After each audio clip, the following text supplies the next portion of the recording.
All right, ladies and gentlemen, welcome to the first episode Under the Bar. Under the Bar is where my guest and I both like to score goals and sometimes pee, but we'll get to that a little later. I've I've got Erik Cole with us here. Erik is, if you don't know who he is, you haven't been in the game a long time. Stanley Cup winner, USA Olympian, and people that know him just know him as a really good guy. Like to welcome him to the show. Thanks, Erik, for coming on. Absolutely, buddy.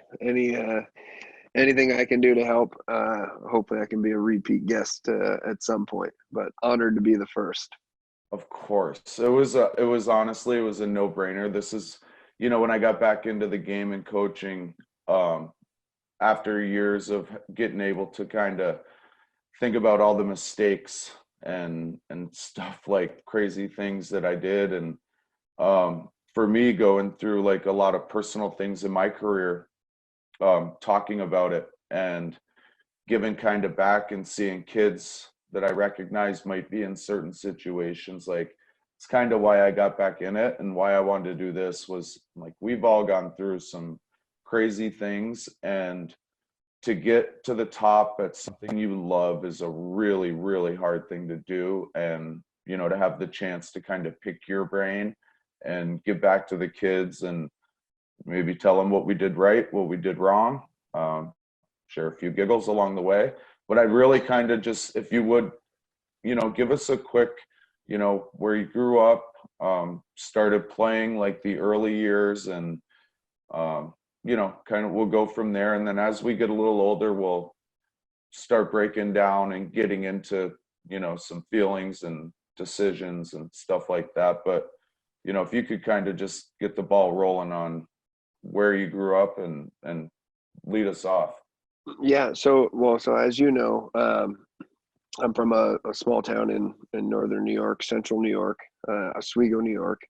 It's a great little hockey town, snowbelt capital, right on the shore of Lake Ontario. It's a port city with a lot of history, and um, I just feel so fortunate to have grown up there and been groomed by some really impressive coaches when it comes to like minor hockey. I mean, I can't say enough about the guys that I was able to learn the game from and grow up there. And my parents, Dennis and Sherry, still own a residence there, 5 Lilac Lane. BC. I shouldn't have said that. I don't know if I should have said that. Uh-oh. Um, We'll see but how the listeners get up. yeah, yeah, he might as well have been running for mayor some nights. Love it. Um, but so I grew up with just a real blue collar town. Mainly, everyone worked at the nuclear power plants that were out on the coast outside of town. There was a Miller Brewing factory in the neighboring town of Fulton, New York, that a lot of the dads worked at, and there was another aluminum company, Elcan, which is now something else. But um, just a blue collar upbringing, and I had an older brother and an older sister, so I'm the baby. Um, my brother was a hockey player before me, Big and boy. yeah, I'm the runt. People don't believe Yeah. me. Yeah. You've witnessed it, and you've seen my cousins. So so I always wanted to ride his coattails wherever he was going, and fortunately, my mom always made him take me along to the street hockey games and the Sunday football games. And I'm not gonna lie, like I was a runt, and it took a while for me to grow physically. I was a bit of a late bloomer, so I was always a lot smaller, but maybe sometimes a step faster. And I think You that had to be. I think that So getting so my up tail there though, chased, like, I needed to be. everybody is, in those small towns where we grew up, and I think that's kind of part of like the culture up there, the North Country is like one, and we'll get to this part a little later. Like you had the fortune of having an older brother is like you're always smaller, and you were kind of small. I thought that was funny because like you're this like really big guy and played as a power forward, but like when I started playing against Erik, like I mean, his brother used to call him Sperming, like he was just a little guy. He was just a little guy, like seriously. But you know what it was? Like he wanted to be as good as his older brother, and his older brother had some talented friends, the Vashaw brothers, and like you could go on forever with Oswego talent that you wanted to be a part of that group, Yeah. and that's a part of like and they wanted nothing. They wanted to kick the crap out of you, right? Like they Yeah. wanted you to succeed, but not really, right? No, it was more every time that I got dragged along with, they were like, all right, well, if he's playing, we're treating him just He's like playing. he's one of us. Yeah. Yeah. And my brother's 6 years older than me. So, yeah, I definitely, yeah, I gave up a lot of size and weight to those boys for a long time. And I think there was a lot of groans every time when we did the schoolyard pick and somebody ended up with me on their team. So it, They ended up being it happy in was the long it run was because kind of you were a funny. gamer. You know what I It mean? was Like you'd it find a was way to funny in win. the end, but I took some good body checks into the snowbanks that we called our boards on our little pond hockey rink across the street from my parents' house and stuff like that. But um, you mentioned like trying to live up to the expectations of not just the hockey players that were in my town, or the athletes, I should say, because everybody played three Everyone's an sports. athlete. You're right. Yeah, everybody either played, soccer, hockey, and baseball, or football, hockey, and lacrosse, or whatever it was. For me, it was soccer, hockey, and baseball, all the way up until I was a junior, basically in high school, when I finally had to, make that decision. But my my uncle, my uncle Dick was he was the head coach of a high school football team in Lowville, New York. They were state champs a couple Mike times Mary, my over. cousin, was the quarterback. Yes, He played for him. yeah, Yeah. exactly. So I came from a line of cousins that all had unbelievable resumes when it came to football and wrestling, um, in terms of their high school athletics and things like that. And my cousin Barrett Cole, and he played at Big guy.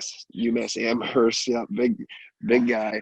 So he played football at UMass Amherst. My other cousin John Cole played at UNH as a Division I AA. I think they won a national championship, and he's just a mountain of a man. So it's yeah, people don't realize the like the siblings, or like the family. The family that I come from. My sister was an all-state soccer player. She was all-state in softball.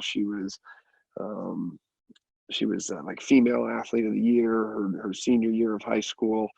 My cousin Catherine was a like all-star, all-state basketball player at Carthage High School. So like, there's a whole long line of cousins that I had to live up to, being the runt and being technically the youngest for a couple years. I think I only have two cousins on that side of the family that are younger than me, and I was always the one that woke up with toothpaste in my hair and no pillow, Of course. at the top of my sleeping bag. And yeah, I took some beatings back in the day from them for sure. It was yeah, definitely something that made me tougher. It's kind of funny now, when we go back and we reminisce about it, and like the story that you mentioned, or the nickname comes from a story uh, about my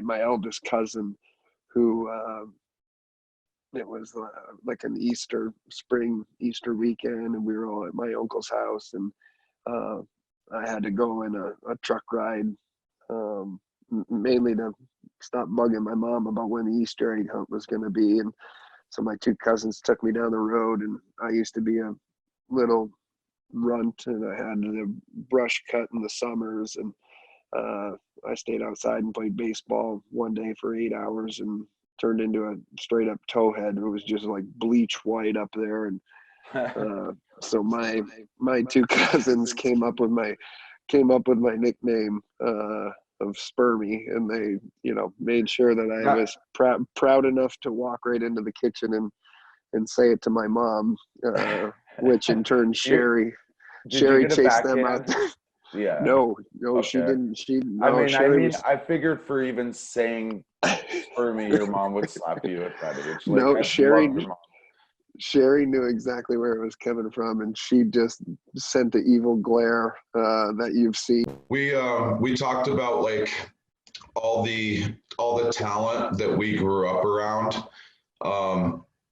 So when we were younger in those small towns, like we kind of really looked up to the guys that were, we were watching at high school games, and 3,000-4,000 people at high school games. And I was gonna say, like, at what point do you think you knew you could compete with like those older guys?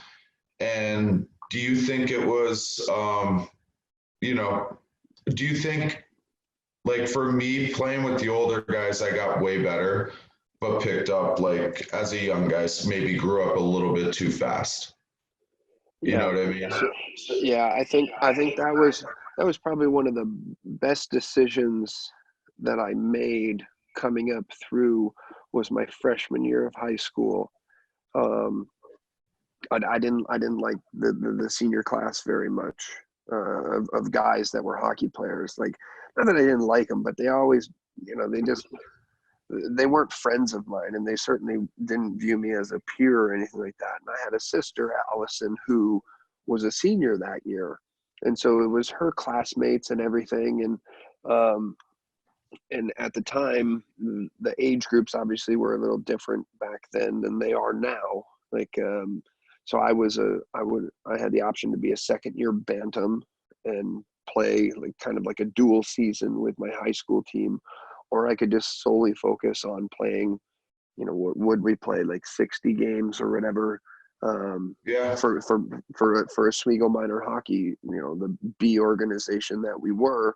But we had a great group of hockey players. I think there was 11 or 12 of us in the 78 birth year, just in that group, that every second year we had a really, really good team. And two of my buddies chose to do the high school team, Matt Vashaw and Nate Elliott, and you know them both. You've played with them both, and they were both great players.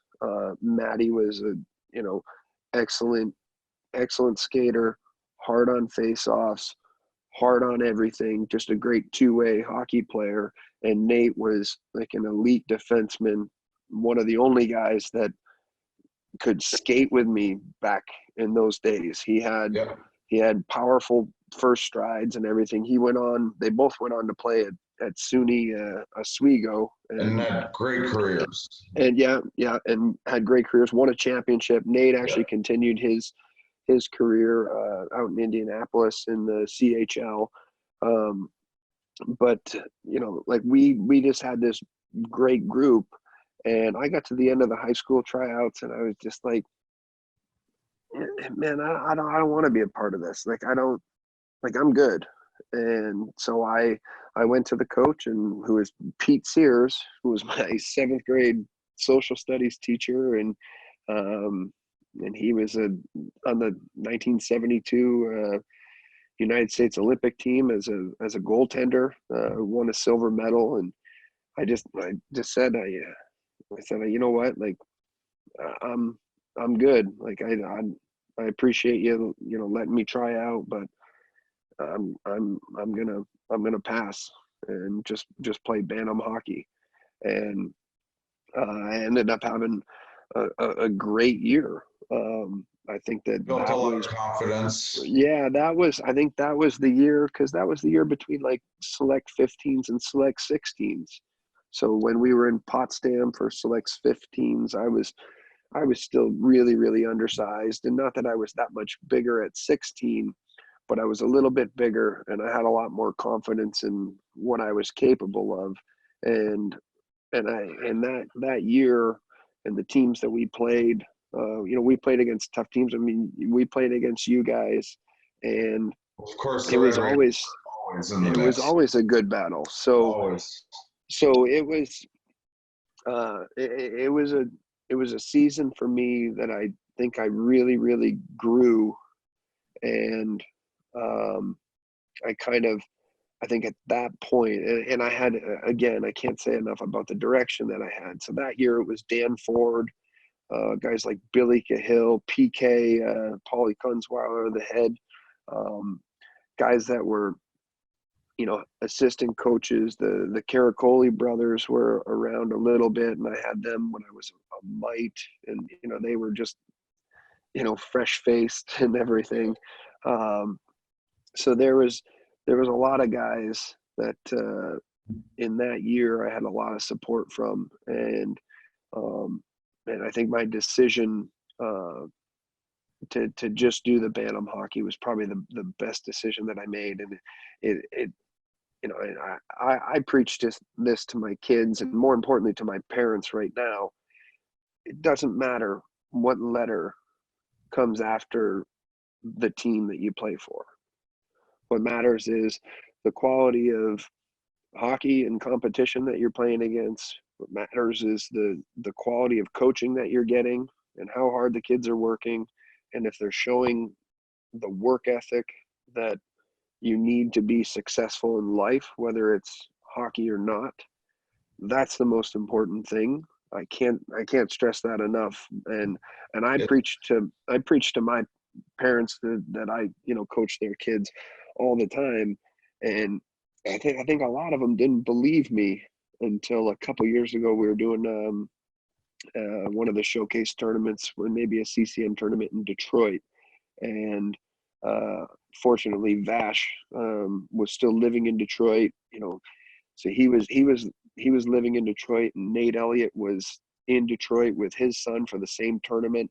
And so we all got together, and those guys got to spend a little bit of time with my parents. Nice. And I think it was then that they realized, like, oh, like he's not blowing smoke. Like this is Right. really, like, this is all true. And so everything that I had told them got validated by my buddies. Well, it's always got to come from someone else. You know what I mean? It's just it's Yeah. the way it is And now. Kids they want to know. yeah, and it's been even more enjoyable the last probably 2 seasons, being able to have Sherry and Dennis around, my mom and dad. They're both retired now, so they come down and snowbird a little bit down here in the winter, and they chase the team around a little bit and come on some of the fun trips with us. And so my hockey parents get to see who I consider the ultimate hockey parents in my mom and dad, because what they put into it for me, it was pretty significant. And that year in Bantam was a really big deal. And then I think we played a little bit of summer hockey together that year, just like a couple tournaments here and there. Real quick, a couple things like I took out of that, what you were saying. One, a lot of people are going to recognize you said like B hockey, right? Like right now, and you coach at the U16 level with your son, and like you said, like it really kind of depends where you are. B hockey in upstate New York at that time was almost AAA hockey, right? Or AAA hockey, if you will. We compete like same in we could play against, our little small town could go up and play against teams from Buffalo, or teams from Syracuse that recruited kids in from all of our small towns. And I'm sure just like you, like, I was asked if I ever had an interest in that, but the fact of the matter is it probably cost about $10,000 to be on that team, and all the travel and how Well, much you it's do. funny And now, like, so we were like kind of grew up too fast, but we're still very innocent and not knowing or not having a ton of advice about like the process, right? Like you name some guys like Fashaw and Elliott, like if they grew up now with what you know about your body, what the happens when you do train after a couple seasons. Like, because now if people make it to the NHL, it's not like when we were younger where you can just make it on skill. Like, you have to be perfect almost.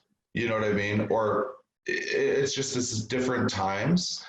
But if we had that knowledge, and we kind of did towards our older in our career, and we still maybe turned our nose to it a little bit here and there and relied on our skill, but like it's so much different that back in the day it was like you were talking about playing in the summer. I think that was our best hockey, or where I got the best, were those years with the Adirondack Thunder.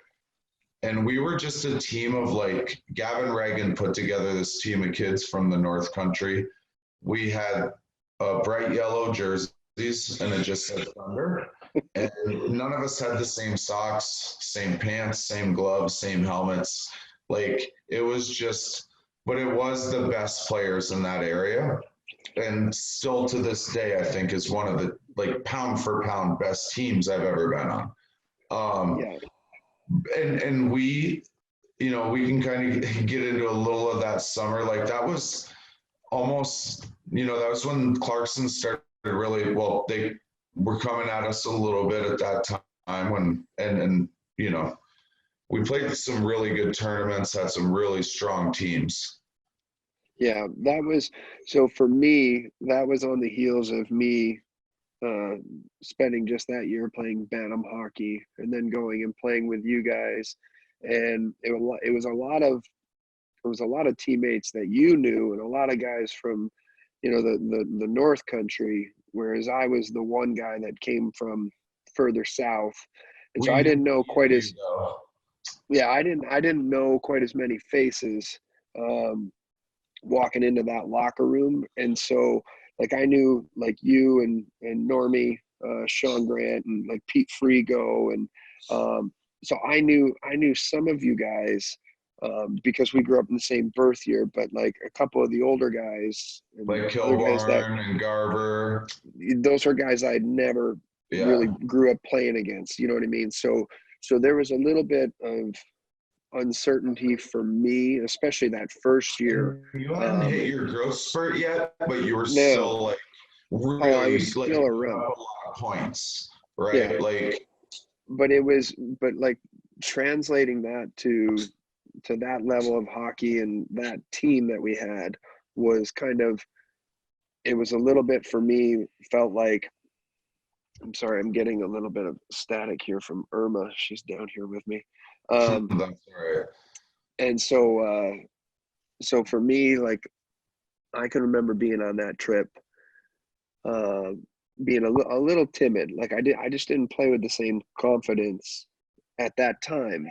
And eventually I got there. And I think but those were little things that helped me get there and kind of made me realize like, all right, you know what, I can do some things at this level or with these guys and stuff. And so even the second year that we did it, where you were committed to Clarkson and BJ was going to Vermont and things like that, and that wasn't like, I wasn't into that process incredibly deeply as you guys had been. Like, we'll get into the Olympics a little later, but like that selection process, and I keep telling my kids like, one, the coaches aren't always right? Like you getting even overlooked 16, 17, it probably fired you up to become the player you are and get to where you are. But like even looking back, like in the political side of things and looking back at the guys that made the team and stuff, I'm like, there were so many players from upstate New York that kind of overlooked. And it was like, I was fortunate enough to make it. And I still think I belonged. Like at that time, I was in my, like, sadly fucking prime. You know what I mean? Yeah. But you know, like now, like the 14, 15-year-olds are putting so much into like this year, next year. And looking back, like I wish I knew what I know now and just could have been like, just keep getting better, right? Like keep getting more confident. Like what you're saying, like even how much one summer can make a difference playing with the same players. And you come back and then the next summer, like you're 6'4", and fucking no one wants to play with you. Uh, you know, like we didn't know. Like we put so much stock into every game. And it wasn't like you get done and be like, oh, it wasn't a big deal. Like we got pissed off when we didn't do well and didn't like, you know what I mean?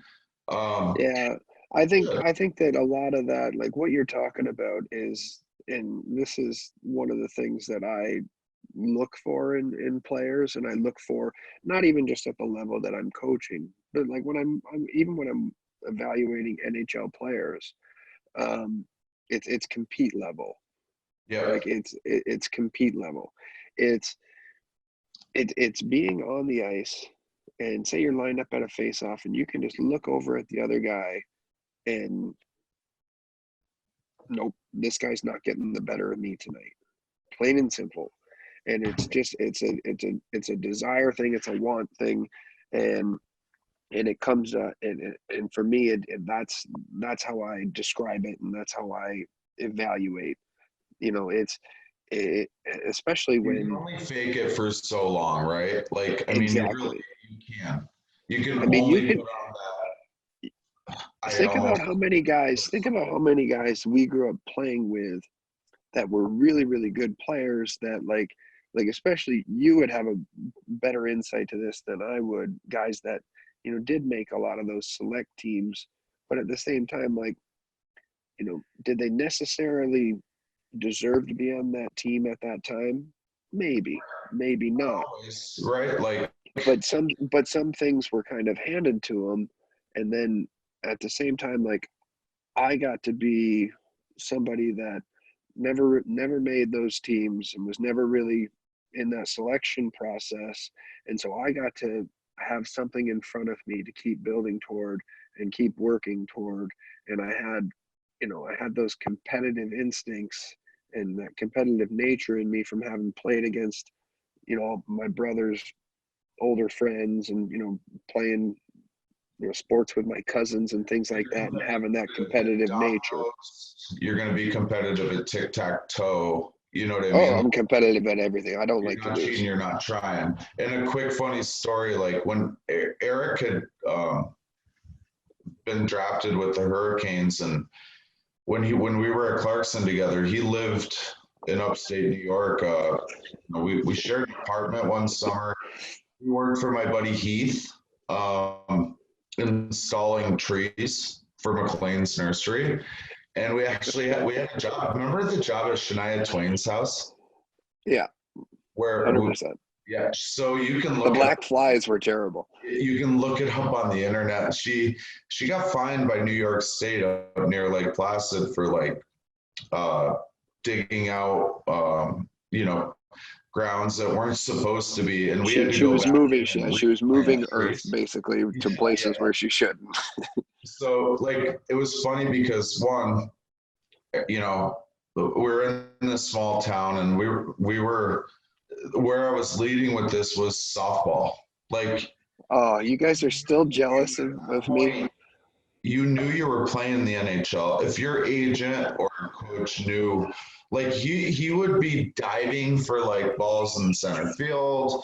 Uh, you know what I mean? Stretching doubles into triples, running through guys if it had to. Like we'd go into like our hockey practice would just like end up stuff all over our arms and stuff. And I'm like, people in our town are like, what is this maniac doing? And I was like, winning. Like right now, we're trying to win. And we had a bunch of derelicts on that team, just like our Adirondack team, and we used to win. And everywhere you've been, just win. You know, We actually had, remember when we had the pitcher and catcher combo that came from the other team that we beat like in the semis, and they were like, yeah, man, we want to play with you guys. yeah, it was. I mean, we even when we lost, we were way more fun than any other team. Yeah. Way more fun. I think you So, guys are all still jealous that I hit one out of Alcoa. Just saying. yeah, you're one of like 15 people, and everyone up there is a master. But at that point, so we're doing here in Team Maryland, we're doing our Clarkson workout, the one Rolly came up with in the summer. Awesome. So I put that together, but since the coronavirus hit, we had to amend it a little bit because the gyms aren't open, and you know we're still trying to get in shape for tryouts, not for the season. But some of my guys are doing the run a mile, rest 3 minutes, run a mile, Ooh. rest 3 minutes, run a mile, rest 3 minutes. So I remember Ron Rolston's one of my favorite people in the world. Like he kept me sane at that school. I stepped on the scale the first day, and like this is what you were saying about the US team, you not making it. What it did for me was make my head like this fucking big. So like when I went to my freshman year at Clarkson, I weighed 203 pounds, which I didn't even know that until I stepped on the scale because I didn't do anything. Like I can remember eating bacon or BLTs with LaPointe at Drex every day working for my dad. And like, he's like, Reid, don't you think you should be working out? And I'm like, dude, every school in the country wanted me. Like, I'm going to be okay. You know what I mean? Not knowing I was just about to join Ron Rolston's fat club, right? So I step on the scale, 203. He goes, Reid, you're the perfect weight. You're just 3 inches too short. Welcome to the fat club. So I do that 3 mile run, right? Until I cut my weight, until I got my times down. And I was telling one of my kids, so when we were there, like when you show up, you only think you're running 1 mile as fast as you can. And then when you're done that mile, they tell you you're going to rest 3 minutes and do it again, and then again. Yeah. Well, at one point when I was running around on my second mile, there was bleachers on the right. And I said to myself in my brain, I'm going to trip myself and I'm going to knock my head off those bleachers and I'm going to get concussed. I'm going to get a legit concussion. So I don't have to do this. And when I wake up, it's going to be hockey season and we'll be on the ice. You know what I mean? Like it was so bad. So I went down on one of those runs because we did it like it was like in like late August, which you know the heat and humidity was up, and I can remember going around. It was outside of Walker, and remember how like I every now and again would have the blood sugar would drop, and I'd start getting it. I thought you just said that so you could stop. No, like Sherry's a diabetic, man. It runs in the family. I'm not a diabetic, but like I've had little instances here and there, and I can remember being, I think it was on our second mile, and it was like third lap of the 4, and I can remember just running down the line. And I was just like, oh my gosh, like I don't feel so great. And I can remember hitting the deck too. I think I had to kill you. Yeah, I think I had to. I don't know what it was we had to do. I can't remember what it was, but I remember like Carrie Ellis Toddington was in the group with me, and yeah, now he's like Mr. Supermodel McGee, like just Jack Diesel. Oh yeah, for sure. He came in pudgy, that's for sure. Yeah, I remember that. But that was, but it was the start of my sophomore year. My freshman year, I remember when we did that run, I evaluated guys, you know, I kind of sized guys up when I showed up. Who do I need to be closest to? Yeah, who looks the fittest? But like, the thing with you that always bothered me was we would do the exact same thing, and you could get in shape in like a week, and it took me like 4. You know what I mean? It was like, I remember that summer, we would look at our workout like this. We go, oh man, this is phase 3, workout 4, week 4. Man, we're supposed to go to class today. No. You know what I mean? And like, I'm not going to sit here and lie and tell my kids, like, I did this. I'm asking them to do things I didn't do because I want a better outcome. You know what I mean? Yeah. You had that build, like you just do a couple sit-ups and be ready to run a 40 and 4 or something like that. So it used to piss me off. Well, so the biggest thing for me, and one of the best pieces of advice I ever got, was from Steve Yonikis, and I think it Great man. was the summer. I think it was the summer that I committed, and I came up for alumni weekend, and I like, I committed over the phone. I was kind of waiting on Mark, but I remember talking to him about like the summer workout and everything, and the best piece of advice I got from him was don't lift weights to be big. Don't lift weights so that you have big muscles and that. I mean, and you've seen me, like I'm not Live for the game. I'm not bulging out of my shirt anywhere or anything like that. But so I trained, and how I lifted the rest of that summer was more, I would go down to the Y in Oswego, New York, and they had a Smith machine. And I would place my feet in all these different places. And I probably did 100 squats, like every day that I went to the gym and worked out. And I just lifted to be strong. I'll never forget, like, Murray Kuntz at the end of my freshman year, your sophomore year, and it was like that, where we pulled the couch outside to enjoy some nice warm weather, which was, of course, 65, 70 degrees that we called warm, and we're looking to get some sun and take our shirt off, and Muzz sits there and looks at me. He's like, "Geez, Billy Badbody." He goes, "You're the best hockey player I've ever seen with the worst body." And I was just like, well, wait a minute. Like, what are you talking about? He's like, "Well, look at you. Like, you don't look like you're not all cut up and everything." And I don't think I ever really was. Like, throughout my whole career, like this wide too, like it runs down your shoulders. And I mean, that's the way, like, and I think it's funny because like you always had to avoid from being smaller and then got really big. And that's when things got scary. That's when everybody was like, Erik Cole's gonna, like, he's gonna make a name. You know what I mean? And I think you started to know it, and what I love was like never ever and never have been cocky about it, but like there was a point at Clarkson where like it just tilted, and it was like you started taking over, right? And it was awesome because everyone around they knew it was coming, but you did it with like that North Country meanness too, and we got to see it in the NHL. Like I can remember I was never so proud Wendell Clark, like,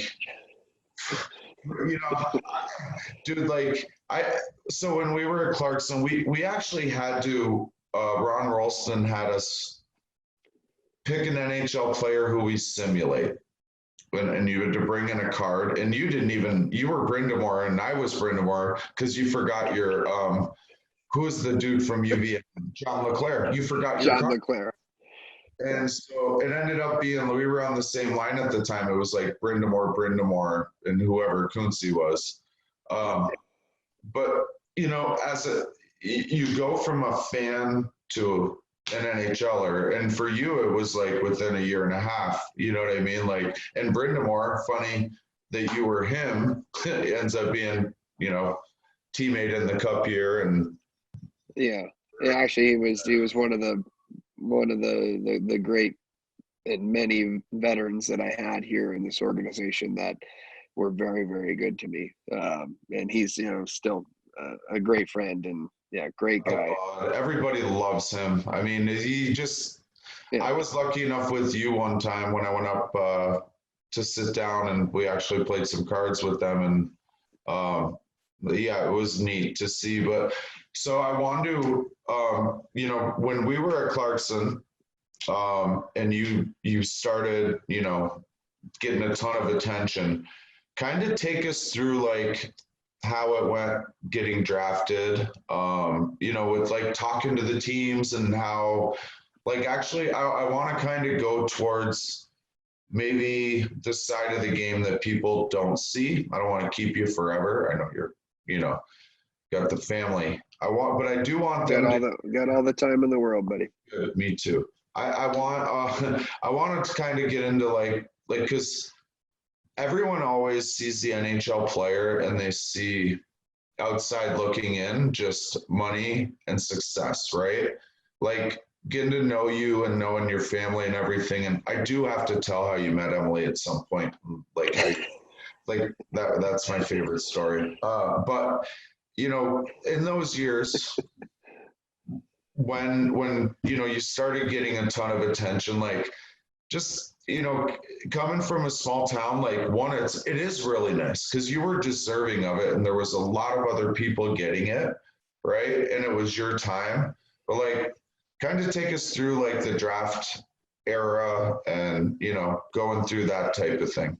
Yeah, I think I think like that, you know, that freshman year at school was at times really difficult. And I think that, you know, the year that I went out and spent in Des Moines was,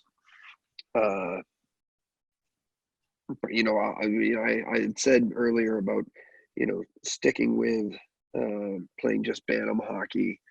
That was my first good decision. My second good decision was my junior year, deciding not to play soccer, and I started going across the border to play in that junior B league. Yeah, The reduced St. Lawrence.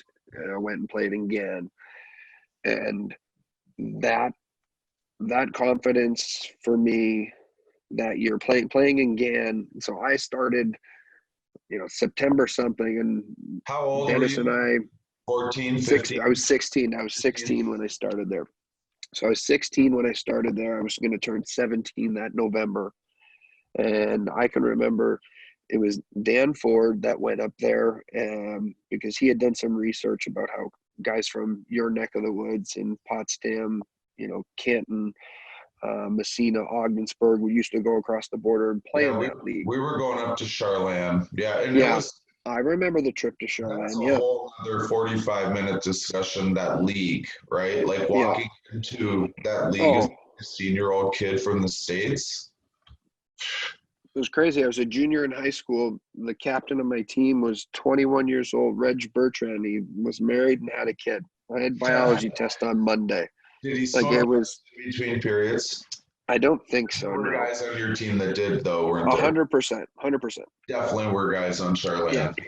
Yeah, I had guys in the National League that did that. But anyway, that's awesome. But like so that year was really the big year for me. Yeah, that was the one. I had gained a little bit of stature from 15 to 16, but then from 16 to 17, I got a lot bigger. I got a lot stronger. Not in comparison to what I was. Let me pump the brakes on that a little bit. Big spurt. Big for me. So big for me was going from 135 to 165. Not a big guy. 6'2", you know. But just bigger. I started getting bigger. And then going up there, and I can remember, so Dan Ford went up there and watched a playoff game and then asked if he could have a moment with the head coach, Wolf Johnson, who is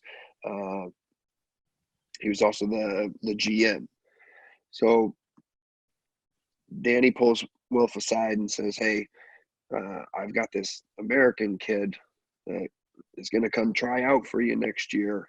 And he said, "I think you're going to love him." And he kind of got the brush off a little bit, and he was just like, yeah, send him our way, you know, tryouts will be posted, all this. And so I went up there. I think I knew one person, which was the Dole kid from Watertown. Okay. Happened to be Jason Dole, I think it was. And so he was on this. He had been on the team the year before, going across the border and doing that with his high school. And I showed up the first day and just ran through the tryout and everything. And then I can remember at the end of tryouts, I got called over to the glass by the GM, and he just leaned over the glass and he says, "Can you come back tomorrow?" And I was like, well, yeah, like isn't that part of the process? It's tryouts. That's And so Dennis and I put some major miles going up and down 81 that year. And by the time high school hockey rolled around in, say, November, I think it started, right? Yeah. We played a 25 game season. Our team lost in the state finals to finish with a record of 23-2. And myself, and then Vash, who was my centerman, and my other line mate was a kid that was a year younger than me, Mark Donabella. I had 90 points. Vash had 75, and Marco had 75 in 25 games. That's crazy. So I mean, so for me, that was kind of the year where then we went to select 17s in Placid. And remember, they definitely been on that team. Well, they messed up the dates, and they had to pick the team right out of Placid. Remember, we didn't get the secondary camp. I remember. So I got so they went with kind of like the guys that they knew, the guys that, you know, had shown them what they're capable of. And I got the kind of secondary prize of going out to Colorado Springs later that summer instead of being a part of that group, which was great. That's right. Like really cool experience for me. That year, actually, it was kind of silly. Like, we went to Japan and played 4 exhibition games. Like, it was kind of a weird. There was no way to go. No anything. Just yeah. You know, you remember what I did over there? I didn't think I was going to make 17. So, like, I'm straight out. Everyone that knows me, like, had some issues when I was younger. And so when we were at, like, growing up where we were, I'll go back a hair and then we'll get up. Like, we always hung out with older people. You know what I mean? Like, your brother was older. We had older friends. Like, I personally, like, started drinking at it like a younger age than I wish I would have. But when I went overseas and I was representing the US, me and a couple other guys on the team grabbed a bottle, whatever it was, in Germany. There was no drinking age, I don't think, or we could get it somehow. I don't know. We got it. And so once, you know, there was 3 or 4 of us that were drinking and threw it out the window, and it almost hit the owner of the hotel. So, like, 3 of the guys on the team came up, they came to me and they were like, "Listen, like, will you take the fall for this?" One of the kid actually offered me money. Like, you know the name, I'm not going to bring it up. It's not worth it. But he was a kid from Minnesota, actually offered me money. He was like, "My dad's going to kill me." I was like, "What do you think my dad's going to do?" Like, my dad's going to kick my ass anyway, but I don't have I got a dad too. You know what I mean? Yeah. And so I actually tried it. I was like, you know what? I drank the whole bottle of Bacardi 151. And I remember it was an older guy, Ralph, that worked for USA Hockey. He's like, "I know you didn't do that by yourself." And I was like, that's, you know, my story, and I'm sticking to it. So at least I was a good idiot. And honestly, just by telling the truth, the other 3 didn't. I ended up making the team the next year. Actually, I was the only one who got invited back to even tryouts the next year. So I will say, like I made more mistakes than we have time to talk about. But, like, I do want to say, like, I think people put a lot of emphasis on things that we do when we're younger that can be made up with time. You know what I mean? So like there's pressures, right? Like, dude, tell me when you started, even getting recruited and then we're getting recruited by the NHL, like you put so much pressure on yourself to produce. Um, like it's not always the best feeling, right? Like I can remember I had some low times where like I wasn't doing what I was supposed to be and I knew it, but I was not doing anything to change it, right? It's like it's tough when you have that spotlight on you. Yeah, I think what I like what you're talking about is having like you feel the burden of the group. And I think I always like with my high school crew of buddies that we grew up playing together since we were squirts. Every second year we always went to states. We went as squirts. Our second year squirt, we went to states. We lost to Grand Niagara in overtime. I missed a breakaway in overtime, and um, we went there as peewees and we won.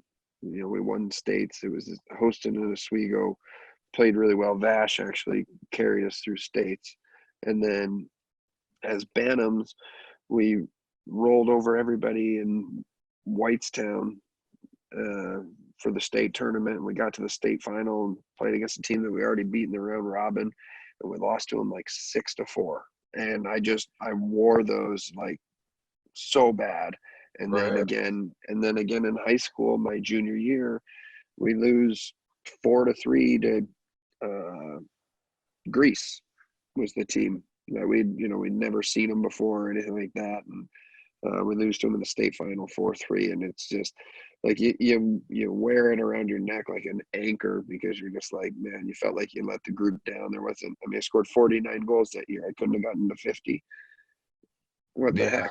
You know Well, what I mean? So you're always gonna try and, so yeah. So it's things like that like you just you carry it with you, but like it at the same time, I think for me, like I had that with me, through minor hockey and through high school. But then when that ended and I went out to Des Moines, and one of the best things that happened to me, and that the whole like 17-year old camp not making that team, is I got to go out to Colorado Springs and be a part of that other festival. And that's when Scott Owens first kind of got his eyes on me. And it was that following spring that he called me up and told me how he drafted me to the Des Moines Buccaneers, and how he's going to be in Boston for some showcase tournament that I was going there with Uncle Sam's. And so I was so you and I were the same birth year, but I was such a late birth year, like I'm a late birth date in November. And so we got, we were on different paths a little bit in terms of like when like you started like school year before me. So like I wasn't experiencing all the same things that you were at that time, but we got to Boston, and I can remember getting off the phone with Scott Owens. It was like a Saturday morning. I think I was still laying in bed at like 10:30 or whatever when he called, and I can remember hanging up the phone, being like, "Yeah, right. Like I'm going to Des Moines." Like just completely blew it off. Like, why would I ever go to Des Moines? And it wasn't until we went to that tournament the following weekend, and that was where we had the experience all of a sudden of being around all the parents that did and the kids that did the AAA year round, like Yeah. Chris Harris. Remember Chris Harris? Yeah. Oh yeah, of course, Syracuse. Yeah, he's a New York State Trooper now. I actually just saw him last December when I went up for Vash's wedding. Bumped into him at the mall. Crazy. Really? Yeah, I swear to God. Jesus. But That's so funny.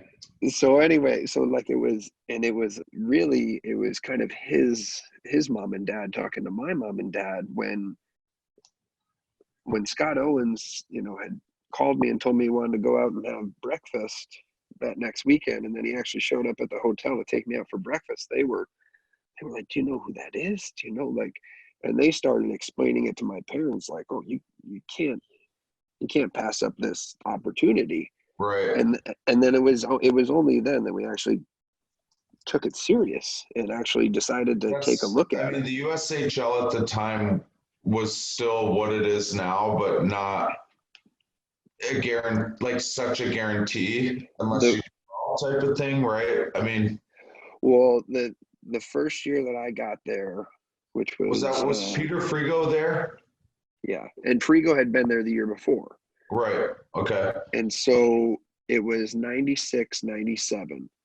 And I went into that like not really knowing what was going on. And Peter and I had lost touch because he had kind of taken off and went out. He went out west into Michigan and was playing. Yeah. He got cut from a team in Messina that he shouldn't have been moved out there. Yeah. So I lost track of him when he moved away. And then I show up on the last day of this like training camp that they had because we had regents exams in New York State until the end of June basically. So I had to take a final and then fly out there to take part in their last day. And I played in both games at the end of their whole week-long camp that they'd been having and all this. And like, I think I scored on my first shift. Like, fucking right, it was, but it was, it was kind of one of those things like, and it was all because Scott Owens saw me at that camp, and it was just a really, really like lucky, fortunate events. And like his two college coach buddies that he had there with him, one was the head coach of Providence and the other was the head coach of UNH. And I think that going out there and making the decision that actually I don't even think we had made the decision yet that we were going to go to Des Moines, but we had saw it and we met everybody and wanted to sit on it a little bit because Clarkson, like I hadn't been able to start the recruiting process, and we wanted Clarkson's opinion on where I should go and what I should do. And when July 1st hit, my first two phone calls and first two home visits within that week were those two coaches that were out in Des Moines that were sitting alongside Scott Owen. And so that was pretty eye-opening for us, like as a family. But I think, the thought was always for me, like growing up and going to Potsdam and playing in tournaments every year and stuff and going to Clarkson hockey games, like that was what I wanted to be a part of. And I don't think there was ever a doubt in that. And I can remember, the coach of Cornell calling my parents' house, and he's like, "Oh, your SAT score is gonna have to come up a little bit." And I said, "I don't, not really. I'm already in I don't. Yeah, I don't think that Cornell's going to be the school for me. Like I've already cleared clearinghouse, and it was. I was kind of waiting around for that. Too Clarkson was strong. You know what I mean? Like they had a really good program. And the team even we were on, in those, 3-year span that you were there, I'd say like 8 probably played in the NHL, and I think 3 of you guys have Stanley Cup rings, right? Yeah, Willie and Ken. Yeah. Right. I mean that just in my class alone. Like we had won the ECACs, which by the way was still one of the like when you're on a team. I've been fortunate enough to win, minor hockey and high school at a lot of levels, but then like that college championship at the ECACs, and I one remember of my highlights too, buddy. Oh, dude, we had like up in Lake Placid, I think it was what they said, like somewhat like the closest since the Olympics and attendance. It was St. Lawrence, Clarkson. Just nails, right? Like just over 8,000 packed into the 1980. And Erik had lived up in Potsdam for 2 years at that point, so everybody knew who he was, and it was one of the cooler things. But like that team we didn't start out great, right? Like we had a little we had some ups and downs. And I wanted to bring up, do you remember what class we took on Tuesday? Yes, I do. Okay. All right. So we kind of hinted at our Tuesday night class, which we'll get at, but right before that, I did think it was funny. I remember talking to you back in the day when we played on the Thunder, and you were like, "I'm coming to Clarkson," and I was like, "Yeah, right." And I was fucking serious. And in my head, now looking back, I was thinking like, "Who the fuck are you?" But I was like, what's sad, Erik? Like, and you can remember, I don't go around tooting much, but like at that age, like everything came easy. You know what I mean? And I always wanted to fucking win so bad that like what you got in college or right before that, I felt my whole career. Like I never went to a tryout and felt intimidated until the time it really mattered. And I thought it was too late. But for I think it's I said, when you said you were coming there, and then when you came in, we became instant friends, right? Like kind of 100%. let's go together, make sure that we both succeed. And I can remember your freshman year. I think we started out, or was it? No, that wasn't that year. We started out in a line together, was it? Or No. was it North No, Dakota? No, that was So sophomore year. I had a rough freshman year. I had 4 points my first weekend, 8 on the season. So rough year. And I came in the next summer like I was fucking ready, like ready to roll. Yeah, you and that was definitely you definitely like recommitted yourself like that summer. It was And scary. we all like saw that too. Like I remember being up for alumni weekend and like you weren't around all the stuff that wasn't in front of the alumni is the best way to say it, you know what I mean? Yeah, no, of course.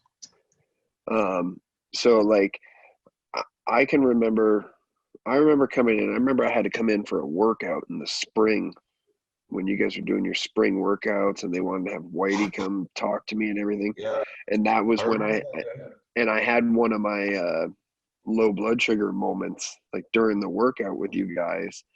So I literally drove up there with my buddy Ryan Turner so he could go see his cousin who went to school at Clarkson. And I can remember Miko Olila was like my workout partner, like for that workout when I came in and stuff.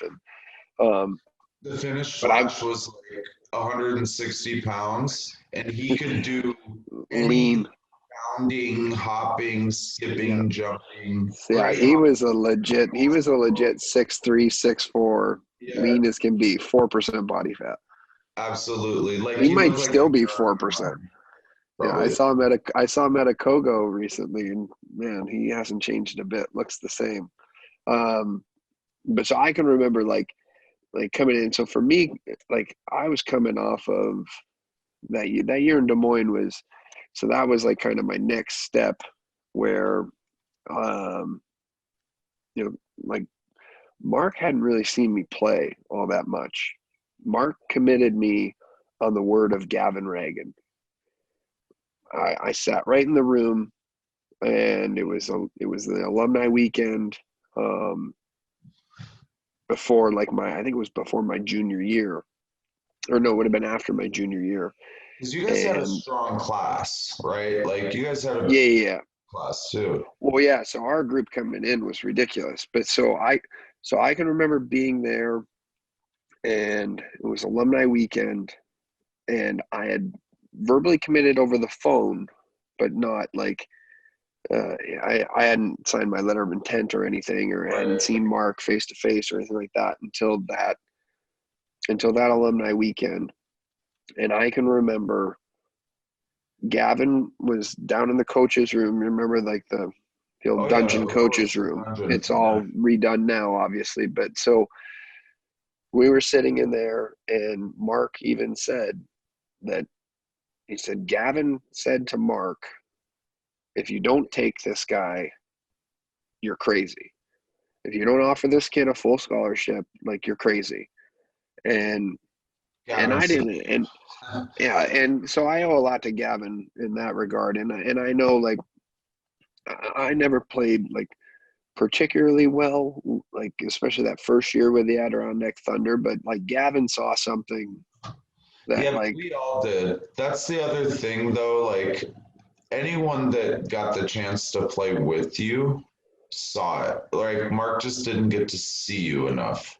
Like, if he went to that, like any of those tournaments the second Thunder year, it would have been yeah, a no-brainer. But like I tell my kids, like, things change with these tournaments. Like, you don't know who's going to be where. Like, there's no, never you make one impression. like, and you're right. You don't know who's going to be where, but you almost have to play like someone's there all the time. 100%. Yeah, it was weird that year. Like, everyone around knew, which anyway, we all knew. Yeah. So yeah. After my So that's second, my shoulders at you coming there. yeah. I think that's the whole, kind of self-confidence that I kind of lacked a little bit, like, leading into that. But I think I gained that when I went out to Des Moines. And I went out to Des Moines, and I'll never forget, it was like that Buck Bowl tournament, which is like every team in the league. It's Des Moines hosts it. Every college team in the country's there. And that was going to be the first time that Mark was going to actually see me, like, play and stuff. And I think it was Mark and Ronnie or Jimmy went out to it. And I ended up getting in a fight. I ended up getting in a fight in the first period and got chucked out of the game, which I was like, oh man, like, just some defenseman from Omaha had enough of me, 10 minutes into it. And Were you so I playing had, that physical game out there like that? yeah, Yeah, that's when you started kind of developing like yeah, everything. it started in Gananoque, I think, like a very straightforward, hard You had to nosed. hit in that league though. Oh yeah, In GAN and yeah, I learned that in Charlene. Like, you have to learn how to hit, or at least be able to like take one and go, right? oh yeah. I think I'll never forget. Like, my first fight was when I think I was still even 16. I hadn't even turned 17 yet, and it was in Evansville. And I remember that barn. some defenseman, like, he had grabbed me, and for whatever reason, I had my face mask was actually bolted down to my helmet. I didn't Sounds have, like like, your just the dad. strap. I had it bolted down, and then I just used the chin strap. And so this guy grabbed me and tried to, start a fight with me or whatever, and I just started throwing rights, and he sat there the whole time trying to get my helmet off and could never get it off. And I just threw bombs at him, and like, that was like, I think that was the moment where, like, my teammates in GAN were like, okay, we like Hey, this do kid. you remember that moment in your first fight where you're just like, I haven't done it, but I know I have to do it? Oh yeah, Were you at 100%. the one? And I think you saw my first fight was with the Thunder. Jack Yeah, Shaw ran through the goalie. We were up like 10-0. And in he that went was the and, Kingston tournament. yeah, he went and ran the Yeah, goalie. And I was like, oh shit. And this like tall, skinny kid came at me, and I was like, all right, I'm here we in go. on TV. And I remember like yesterday, like I did pretty well.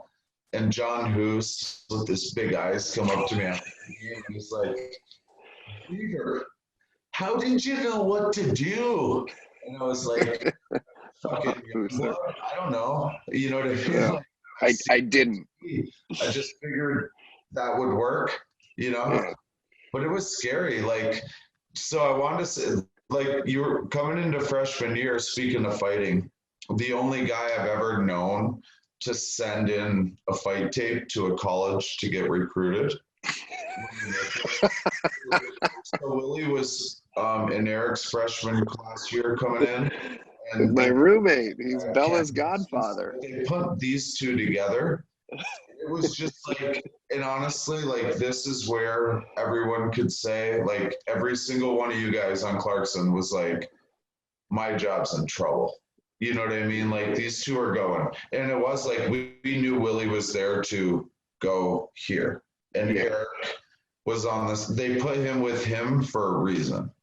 You know what I mean? And it was just a really cool like dynamic to have. And also Kent Huskins, who's like the younger brother that just got overlooked, but still has a ring like this from Oh, he was the shyest You know what I mean? 18-year-old freshman ever. Dude, he would literally, I still thought WWF was real until about halfway through. And then we'd have WWF parties just to appease him and you know, All I know is every time we had class rumbles, Husky always ended up underneath the seats on the bus. How that always happened. Dude always found shelter underneath the bus. The funny picture. Yeah. Oh yeah, that was funny.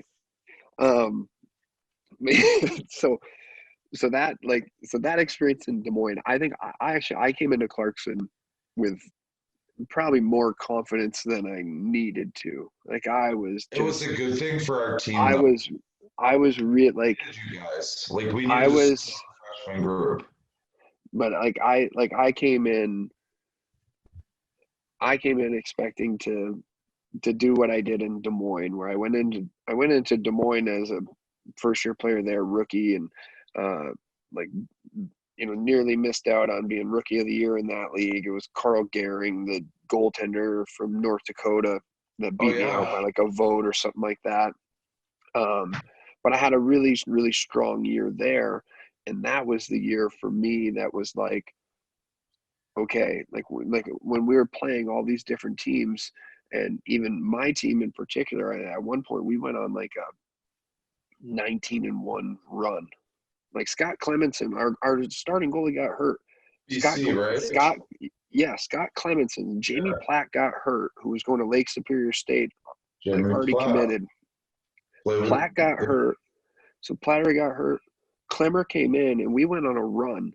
And that literally solidified his BC scholarship. He, like, on that run was when they started looking at him like, wow. And they brought him in, and he ended up getting a full ride to BC and ended up having a great career there, national championship and so on. But like, I think of our like 25-man roster, we ended up having close to like 21, maybe 22 guys get committed that year.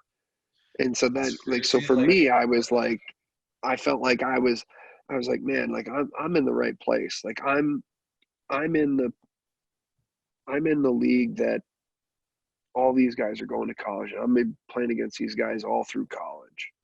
And so I think going into college, I was like raring to go. And I think at that time I was cocky about it. Like, I think I was like I'm everyone, like, dude, of course. You have to be. Yeah. But I think I was on the negative side of that rather than on the positive side of it. And then walking into the senior class that we did, where they had been through the 4 years with Mark. And I think that a lot of that relationship kind of got projected onto our class in particular, like with Willie and I coming in. The hard thing about college at that point, and honestly, even like the NHL and AHL at that point, was like, it was a pay your dues type of deal, right? Like, there's an initiation, like, you're carrying bags, you're packing everybody's, stuff up. Yeah. You're doing this, and you're still like, but honestly, like, and you can think back in college football, and like, rarely did a freshman come in and just take over unless there was a reason for them to. And that's what I kind of saw happening, was like, our locker room took offense to the fact that like Willie didn't want to do a certain thing, right? Oh, And it started day one. you know what I mean? But Yeah. but then No, it it got was. where they learned you find a way. And this is the way coaching is now. And if it wasn't for our team doing it amongst ourselves, it never would have happened, right? Yeah. Like we fixed the problem in the locker room. Yeah. It wasn't a problem, but yeah, it was. No, it's just a culture change. It was just a culture change. It was different, right? But like every kid that comes into college was a stud the year before. They were the best player, possibly for the last 10 years. And when you get there, you are this big of a piece of shit in a pile this big until you do anything, right? Yeah. And after time, everything heals, right? But like, yeah, at the beginning, it's a shock. It's like, I'm a nobody. I got to prove everybody every day that I belong here. Yeah. I can remember. Well, I remember we were just starting captain's practices, but you had borrowed my Jeep. Willie and I had to go meet like my mom and dad and my grandparents down in Watertown, like that day. But we had to wait on you to return with my Jeep. I think you went up to Plattsburgh with it. So we had to wait on you to get back in order. So like we kept my parents waiting with my grandparents at like Salmon Run Mall because Willie showed up. So Willie didn't show up until the like day before class, literally the night before class. He shows up, he's got half a bag of hockey equipment and his clothing. He doesn't have any bedding. He doesn't have a pillow. Like he doesn't have any of that stuff, right? So just all be there, right? Like, yeah, like so he thought well, because he went to Notre Dame and they had that stuff there. And so he was like, he showed up and I'll never forget because it was late at night and he came in and I was like, bro, you don't have any bedding? Like he slept on like one of these little like 6x4 like fleece blankets to cover him. Thank God I had an extra set of like sheets and stuff, and like threw a pillow down there for him, and so I called my parents, and I'm like we got to get him bedding. Like he doesn't have anything. So that was like that whole trip was planned for us to go get Willie squared away, to get all that stuff. My parents were incorporating it, where say hi to my grandparents and everything. And so, but I had to wait on you to get back. My dad's calling me and I'm like, I remember that like, Jeep. Yeah, we're coming. He still has it. Dennis still has it. Come on. I just swear to God. But I remember taking that to Plattsburgh. I was trying to date someone at the time and I had that Jeep and I probably even lied and said it was mine. You know what I mean? Honestly, like when I was younger, like, and this comes with like, the just boozing and stuff like that. But like, it was looking back, like it was crazy when you think what you put people through. But yeah, just being one of them, you know what I mean? Yeah. It's like, I can remember, I'm like, not caring. Yeah. But seeing Willie sleep. No, I remember like, you were like, I don't think you knew about us needing the Jeep back, but I having to sleep on a. But I thought you were. I just thought you were going to be back earlier or whatever. But I can remember like we motored down to do that meetup with my parents and everything and my grandparents, and then we were, pressed for time coming back, and we were late to the captain's practice. And I remember Chris Clark. Like I went across the ice after we got geared up and everything, and this is before cell phones and stuff. You know what I mean? So it's not like we're able to let everyone know, like, okay, we're going to be a little bit late. And I remember skating across the ice, and Chris Clark's just staring me down, and I was like, what? And he's like, what do you mean what? And he's like, you're a half hour late or whatever. And it was like, well, it wasn't. And I remember we got fined for it. and you actually tried to stick up for us in kangaroo court. They weren't having I it. was always everybody's lawyer. And but they weren't having it at kangaroo court. Like they just like on it. Like I felt like I was on a budget with like $25 a month to spend, like for like my spending money, and I was getting fined $40 a week by the Do you the feel senior like class. do you Like feel it like was now though the way that like we would coach is if a captain or a coach went to you and said, "Hey, I'm going to use you as an example because I feel like you're a leader and everyone else will follow if you follow." If someone yeah. approached that, do you think you'd handle it some way different? Well, you'd have a little bit more of, well, if the coach handles it that way, But it's one thing. not But these were our peers. always. Like these were the I'm guys. saying now, like, you have to coach someone that way. Like mind games, like we always had mind games. You were Oh never yeah. No. directly told. You know what I mean? It's like, tell me why you're treating me like this, and I'll give you the best. Right? It's a lot. Well, it's a It lot wasn't like that. softer. It was It's a, just be trust me, mean to like, you and you figure it out. no, it's completely different. Like I know, like I've talked with coaches and assistant coaches at the NHL level that have talked to me about players, and they're like, I can't yell at this kid. If I yell at this kid, he shuts it down for a week. I'm like, wait, what? But back in the day, they just say, nah, he's soft as baby shit. You know what I mean? He's not going to work. It's not going to work. Yeah, You're but not on a but big skill set because you're not willing to find out maybe how this kid learns. see, I think that this comes like this new kind of era of kids comes from like it's like these kids have been told that they're the elite, the elite, the elite, the whole way up, and they've done all this stuff, and they've never been scolded or called out on video or anything like that. And then as soon as it happens, they don't know how to react to it.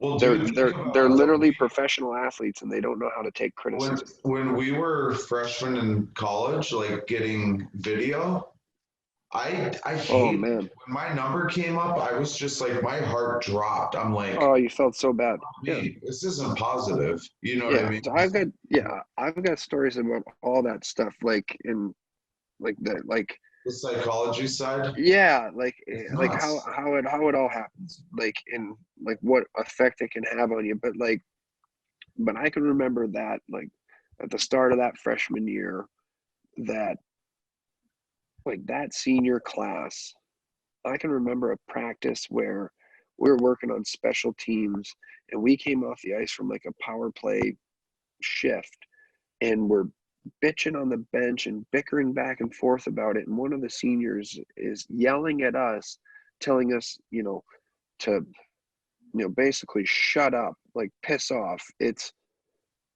a privilege to be on the power play. And we were kind of I looked at think him we like, were yelling at each other about how yeah, to make we, the play better, right? yeah, Like, we're bickering amongst ourselves, and then he bitches at us the actuality of it was because he wasn't on the power play, and he probably was as a junior. But the fact of the matter is that if you're a college hockey player and you get to your senior year, some of your responsibilities and some of your duties are going to start getting pulled from you and given to the people yeah, that are going to be if you're there. not doing it right. Well, not even if you're not doing it right. Like for us back then, like those guys, Well, they're gonna put those stock guys, to those guys were losing their opportunity to play on special teams because the program needs for the younger guys to learn how to do it, because those guys aren't going to be here next year, but yeah. those freshmen are, and those sophomores are, and those juniors are.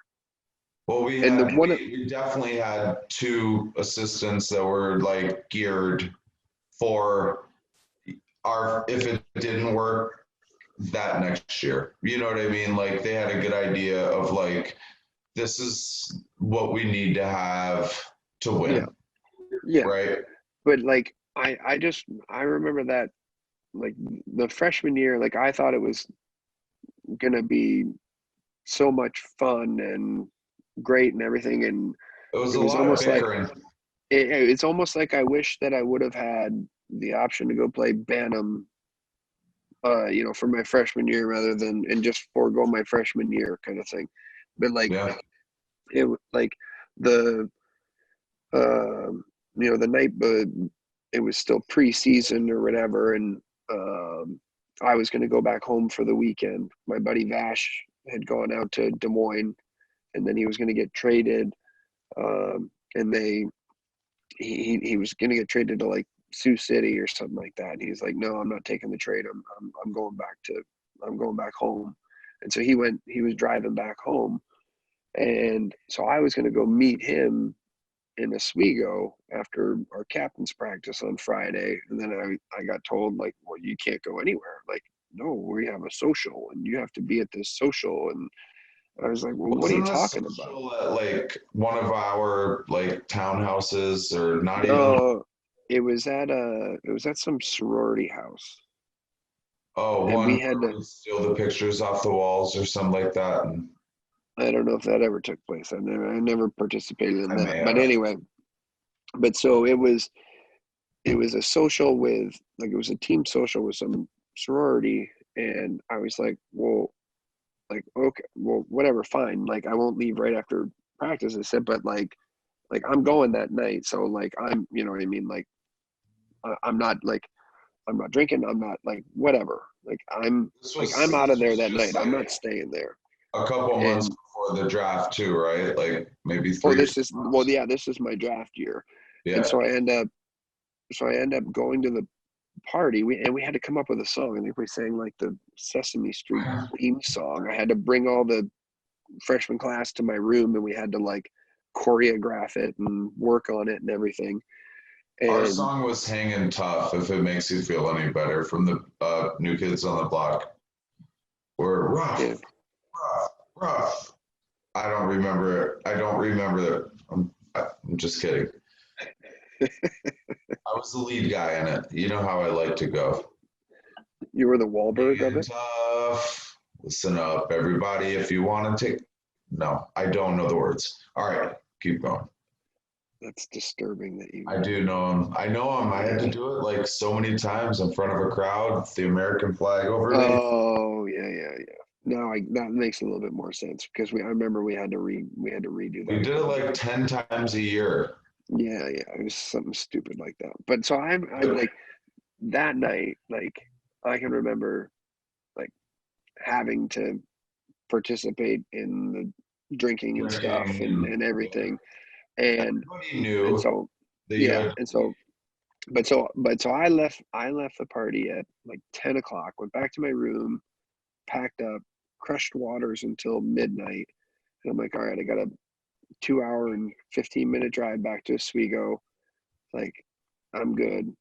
What happens? I end up getting, picked up for a DUI that night, which was horrible. My parents knew that I was coming home that night. Don't get to make it there. I had to call people from campus to try and come pick me up, but I everybody remember the that call. I remember you leaving. It was horrible. Like we were, all of us knew, like we thought you were just gonna stay. I knew you were leaving, and I knew you stopped drinking and kind of like really, had to go. And I can remember the people on campus, like, this happened. Guys were like, "Oh my God!" Like, yeah, you know, well, one of the most horrible parts of that for me was everybody that I knew on that campus and that were my friends were at that party. And so they had all been having a night and drinking and everything.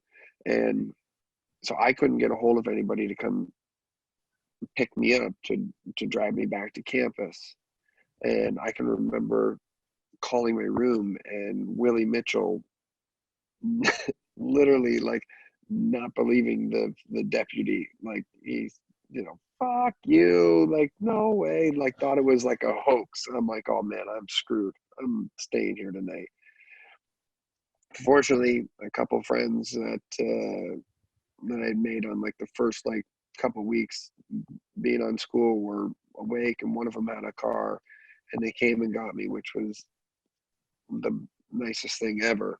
And then I got to go back to campus, and then I get a phone call next morning from the seniors to go over there. Like, and at that point, everybody knew what happened. It was all across the North Country and whatnot.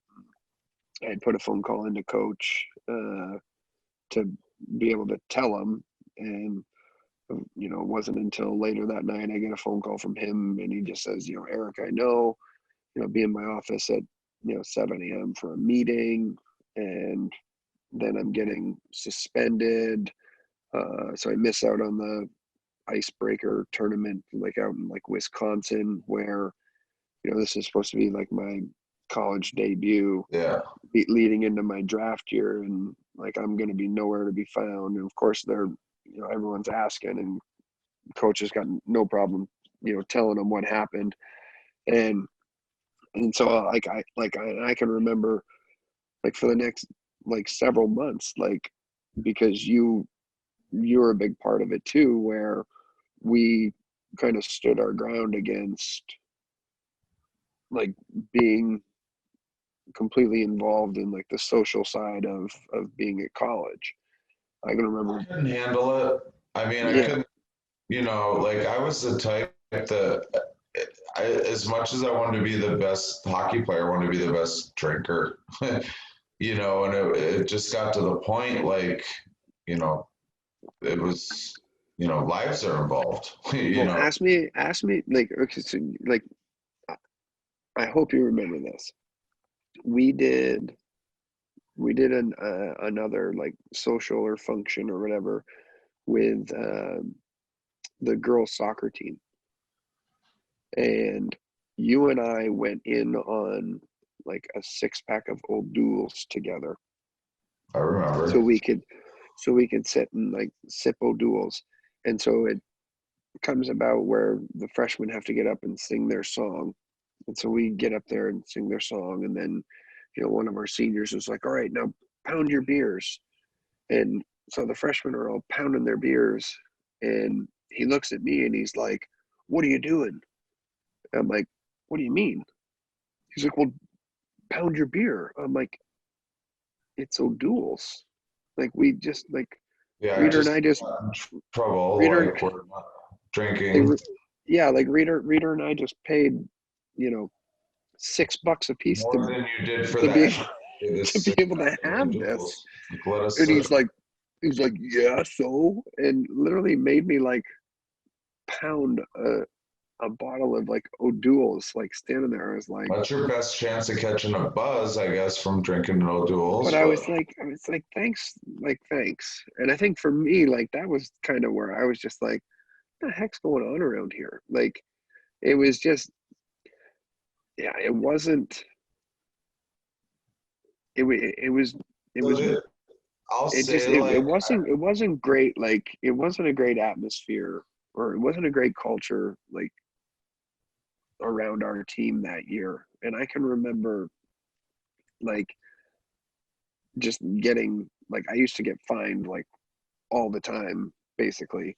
But, like, you were the guy that they kept trying to get in line. They, you know what I mean? It was like, it was silly. But at the same time, like they were challenged every night, Willie and I used to get 2 a.m. phone calls to go down and be the taxi service to pick them up from the bars, because I was the only freshman with a vehicle. We literally put on our answering machine one time about like being a taxi service, and we're closed for the night. Like Willie put it out there, like, find your own fucking ride home. Like, you know what I mean? Like, it was. That's crazy. It was that kind of like. After that happened though, like, so that year, like, you were projected to go in the first round, like, high. Remember, like, we were sitting around in Norwood, which right before this. So Erik, like, I had a unstable personal experience at Clarkson. Like, I had some crazy ups and downs, and this man helped me through one of the biggest ones. like there's a lot of pressure when it comes to playing at the highest level. Well, And and especially like your hometown's 30 minutes, north of the campus too. So like, you're the hero or it's the GOAT, you know? well, it's just The thing is I knew going into Clarkson that like Messina's history was he should have made it, but he drank too much.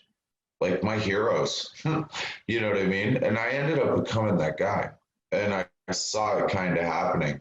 And it got to the point, like for me, after my sophomore year, like I was so tired of disappointing people that I was like, I can remember I was up in Lake Placid with buddies drinking, and me and my dad were doing a hockey school in Messina, and I got wasted on the drive home and got on the ice with him, and he was like, "Get out of here." So that year, like that summer, I ended up trying to kill myself, and didn't work, but it was, full out, didn't want to deal with it anymore, like kind of questioning everything. And, the funny thing was, looking back, Erik and his what now wife were the first two people that came in, and I was mad. I was like, I didn't want to see him. I was like, I was disappointed in myself and stuff. Um, we'll get on that a lot in another whole thing, but Erik didn't get to that point, and I think a lot of it was when you met Emily in college, because like honestly, like you could have gone a different way. You know what I mean? Like we had a bar name, Greeters, right? We well, were gonna yeah, start a bar together. Mo picked that name. It's a stupid name, but I kind of like it now. But anyway, Erik, like, so Erik's, when he was in college, his wife now, he had to kind of fib and say he was a little bit older. Um, his wife was a state trooper in New York and just an ex hockey player herself, and a stud hockey player, by the way. Um, and she was a sister of an ex teammate of ours, wife. So I can remember it like yesterday, like he's like, I'm doing this. He's like, I'll tell her I'm 21, 2, 3. And I was like, perfect. We'll see how it goes. And it was just started out as like a joke. And next thing you know, like Erik and the trooper are full out like dating. And they kind of find out that he's 19, and she actually, I think, was lying about maybe how, I don't know. I'm not going to bring up her age because, Yeah, I think she was 20. She must have been 20. If I was 19, she was 20. I think when you guys met, and like this was kind of in this time, but like you kind of went down a little bit in the draft because of that, right? Yeah. So like that whole everything that happened freshman year, and then missing that like opening tournament, and yeah, that kind of set the tone for the freshman year. And it was hard. It was just way harder than I thought it was going to be, managing just everything that came into being a freshman that year, between like, and just the 2 a.m. wake ups to go pick people up at the bar when you got an 8 a.m. class. It's not great. You know what I mean? Like it. And So classes at Carson are tough. Like they're yeah, legit. it got No, it you know. it got really easy to value sleep over like going to class. And then because my main focus was being prepared to perform like at practice and in games and stuff, and so I didn't pay enough attention to like my studies, and I let everything just kind of pull me in different directions, and it wasn't great. And then you and I were living together uh, with some other teammates, Maids, Sapes, Jimmy Sheehan, who we used to just love to mess with, and Muzzer. Miss Um, him. so when we were living that summer taking classes and working at the school, working out at the school, and I get a phone call to the apartment from the director of Central Scouting asking why I wasn't at the combine that weekend. And it's like, well, what do you mean?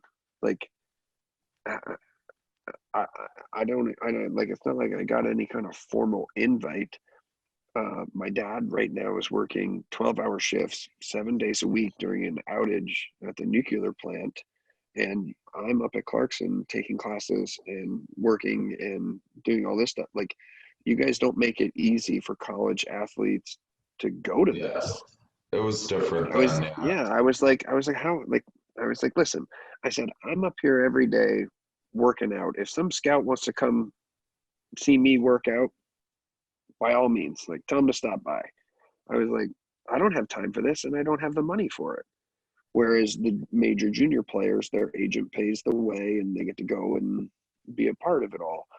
And so that was kind of a little bit of a downer also, is that I wasn't able to go and work out for any of the teams, which I ended up working out for San Jose, Ottawa, and a scout from St. Louis stopped by that I met up at the Cheel one time. He owns a dairy farm across the border outside of Cornwall, probably near Charlotte. But so my draft stock went way down, but at the same time, like, I didn't care. Like, I went through the processes of interviewing with teams. I remember being at the draft early so I could test for teams at the draft. The Devils, I had a circle back with San Jose, and then you do all these interviews, and like some of these interviews are really casual. I can't remember, but at the time of the draft, what team, were you locked in on a team, or did you think, like, you were to go? It was kind of strange because there was a scout from Detroit that I met freshman year. His last name was Leach. He was actually Jay Leach's uncle. Yeah. Remember Jay? And so it was Jay Leach's uncle. It was Mark Leach. And Steve Bartlett, my agent, I can remember standing in the Hyatt Hotel lobby, and he's like, "No, who you here to see?" And I think I was going to talk with, like, the Avalanche. And he was like, "Oh, do you guys want to have a chat with Erik?" And he goes, "No." He goes, "He's not going to be around by the time we pick in the second round." And so they didn't even want to. So he didn't even want to do an interview with me. He was like, "It's not. We're not going to waste our time with that." And I ended up not getting drafted until the third round, which there ended up being a lot more European influence in the first round than was predicted by Central Scouting. But so I can remember, like, one of my most fun interviews was with the Bruins organization. Like, you go in to this, it's a hotel room, but it's like all the furniture's gone, kind of thing. It's just this, like, big open room, and they've got chairs and all these scouts, and so it feels like it's the whole organization in there. And as soon as you start walking in, you're stripping down to your gitch to step on a scale and get measured up, like measured, weighed, everything. Every scout's come by shaking your hand, and then there's literally like a chair in the front of the room, and you go and sit in this chair, and the whole gallery is like here in front of you, and they just start firing questions at you. Like, it was the most casual thing ever. Like, it was crazy. Do you remember at Clarkson when we did the before and after photos? Like, we took a picture of ourselves after the season and then again after the summer. Do you remember that? After my freshman year? So after your freshman year, yeah. Okay, we're going to take a picture. Yeah. A front profile and a side profile. And you decided that if we looked really fat and sad and pale in our after season photos, that when we came back, if we had a tan and looked a little better. So look, like, We're gonna look beautiful. I remember, I wish I had your photo, but you look like this. Like just like a really sad limp dick, right? And then you came back, and that summer you really didn't get too jacked. You were just like,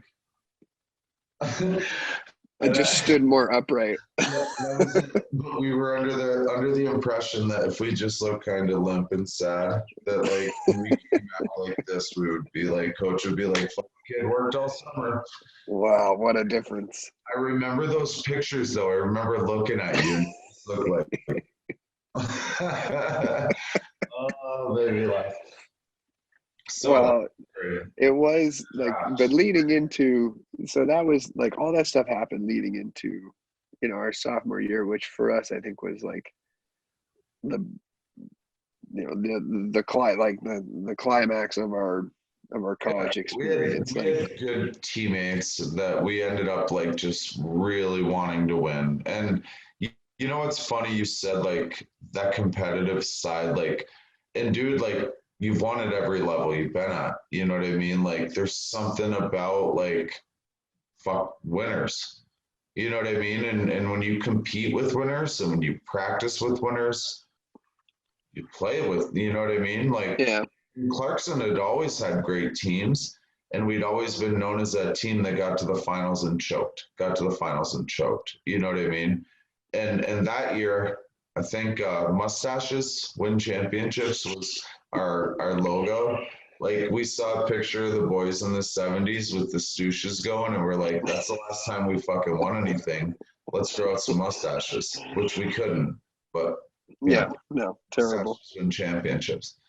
You know, it was we did create that, like after we won. I mean, it was big. I think it helped. Like, I think, and I was gonna ask you this, like when you got to Carolina, like started to. Well, things are different, right? Like, do you think now you would have gone straight to Carolina, or you still would have played a year in the I? Like me coming out of college now? If it was now, you wouldn't have spent that year in the I, right? I don't think I should. I don't think I should have spent that year in the I. Like if I would have just been myself, if I would have just believed in myself, if I would have just had the confidence and played with the confidence that I knew I could play with. But like back then, the IHL, but confidence is part of it. Like they used to bury people, though, right? Like it was a lot of players. They weren't burying guys. It was a lot of players that had played games in the NHL, like the Chicago Wolves team that I played against in the IHL. I mean, like we used to joke that, they had like a prerequisite that every guy on the roster had to have minimum 300 games in the show to be on their roster. It was all guys that had played in the NHL. A different route, right? Like they weren't. It was guys that had gone and played in the league, but didn't make enough of an impression, or didn't get the break that they needed, or didn't work hard enough and didn't like keep their spot. It's one thing to get there, and then it's 10 times harder to stay there. Like it's, that's kind of part of the equation. And so it was a lot of those guys that went and played 4 or 5 years in the NHL, but then were having trouble finding a job in the NHL, and the IHL was a league that was, would pay them a little bit more, and it was played differently, and it wasn't like the AHL, where the AHL was just all the young kids that were coming up that were running around crazy and beating the snot out of each other. Yeah. So I really learned how to play the game, like the NHL game, because that's what those guys were playing. It was a version of it, you know what I mean? Like it might not have been. Back then, it was a rarity to come out of college and go right to the NHL. Like they were usually sending you to the or the I. You know what I mean? Like now it's like if you can do it at this level, you're going to get the chance at the NHL, right? Yeah. Well, it goes to show like how You know what I But mean? Like you were good enough to start. yeah, I could have, but I just didn't have. I didn't have the confidence, and I even like. So I played in the IHL playoffs after my junior year when I had left, but and I'd been on an elevator with the general manager Jim Rutherford in Florida. The brass was all there watching us, and they said we fully, like he said to me, like, we fully expect you to make the team out of training camp next year. And so I went back home that summer, and that was the summer I got married, and like just it was just I had all this other chaos. I mean, you were a part of my wedding, so you know, like we got married on Yeah, there a was lots going on. Saturday. We got married on a Saturday.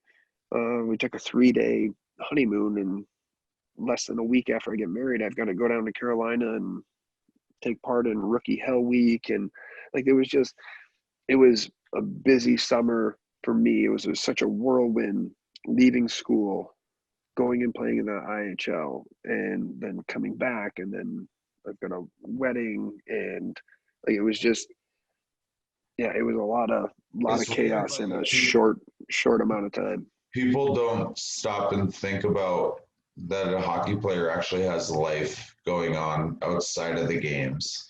You know what I mean? Like you have weddings to plan, you have, all this stuff to get taken care of, and you're in your rookie season of your professional career.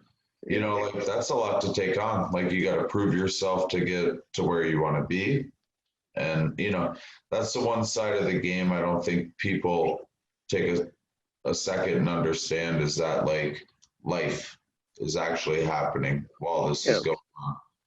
Yeah, So, there's other stuff obviously that and everyone deals with that. Like no matter what your profession, like it's sometimes your profession you drag it home to your home life, and sometimes you drag your home life to your profession. Like it's like that for anybody. But for me in that instance, I was 21 years old, and things were just moving really, really fast. And so it was, I got to rookie camp, and just, I spent that whole August training with those guys. So I know I was ready physically, but just mentally I wasn't there yet. And rookie camp wasn't great. I played okay, but I played really, really safe. And then when I got to the main camp, I played even safer, I think, when I actually first stepped on the ice with NHL guys. And so I think it was good for me, and I needed to have that year in the IHL to just be more comfortable with me and what I was capable of at that next step. yeah. And that's kind of the advice you give kids as they go is like, your body, your capabilities. Like you kind of know when you get in a position you can't handle and one you definitely can and get better at. So we're going to definitely have to get on again, but two things that I know people have to hear about before we get off is the NHL Stanley Cup run and the Hold on 1 second. Olympics. Let's we'll pick up on that. Yeah. All right, here we are. We're back. We're going to get into Erik's sophomore year a little bit here. So that year, Erik was talking about all of us actually had kind of got to the point where we made the mistake of overestimating our study / hockey abilities and fell a little bit behind in school. So we signed up for a class together. There was 5 of us, I believe. It was Ben Maidmont, Jan Turgeon, Erik, Jim Sheehan, Safer. Sapes.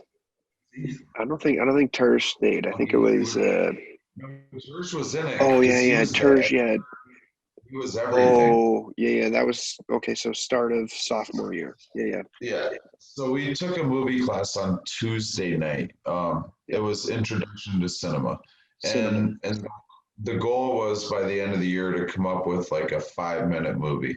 So we were all dumbass hockey players. We're like, skip through this class and we'll just put together a highlight video of us.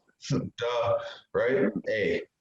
I So think Terj convinced us all to just jump in he absolutely with did, him, right? 100%. So we turned this movie class into, we called it Captain Tuesday, which led to Hangover Wednesday. Because like Captain Tuesday, we'd go to class, which was like 8 to 9:30, and then we get a big bottle of Captain Morgan to handle, like dentist school style, like handle. Arr. And we'd finish it, and then the rest of the team would come over and we'd have beer. And Captain Tuesday turned into like, don't go near the coaches on Wednesday type of deal. It turned into the Wednesday funk. Okay. But that movie, so we like I'm gonna give a 15-second. So Jan Turgeon was in my class, and he's French, and he's got like a movie Papier Rocher Cizet. Okay. So Jan's like, Rochambeau. yeah, exactly. Yeah, I'm wrong. So he's like legit, but he made us do this movie that was one of Maidmont's stories where a girl gets stolen. We go, anyway, like Erik makes a spot in the movie where they bring us up these movie passes and we all go to the movie. And while we're at the movie, they rob our place. Anyway, it was more like a Pulp Fiction. 100%. Yeah, like there was like a toothbrush in the butt and a Pulp Fiction soundtrack. So it ended up being like a weird ass movie, but I can remember the teacher standing up like, oh man. Right. So basically, the robbers left a thing of film. And do you remember me and Draken Show trying to get through that one scene? We had a roommate, Carl Draken Show, and we were hungover. We were eating McDonald's, and he kept going, I want to see what's on that film. And I couldn't stop laughing. And everyone started, anyway. So yeah, none of us could stop laughing. That was Captain Tuesday's sophomore year, but there was also like a lot of good hockey stuff going on and some not so good off stuff going on, which Erik will get into. Yeah, it was like our sophomore, like my sophomore year, your junior year. Obviously that was our championship year, which both of us, and I think everyone in that group, I think, still holds that one pretty tight. Like, and I think one of the best things that we had about that group was Ben Maidmont and Aaron Gates, great leader, and Miko. We only had three seniors that year, and so we had this small pocket of seniors where they were a big part of our team. So we they didn't have to worry about that whole like freshmen coming in and taking their spot or taking their job or anything like that. Like they played what they played and they got to be themselves. And I think Benny was like the perfect leader for us that year because he brought us all in. And like for me, like coming off of like in my opinion, I had a disappointing freshman year, but I won Rookie of the Year with Willie. Disappointing to you. Correct. Yeah. So like it was disappointing on some levels for me.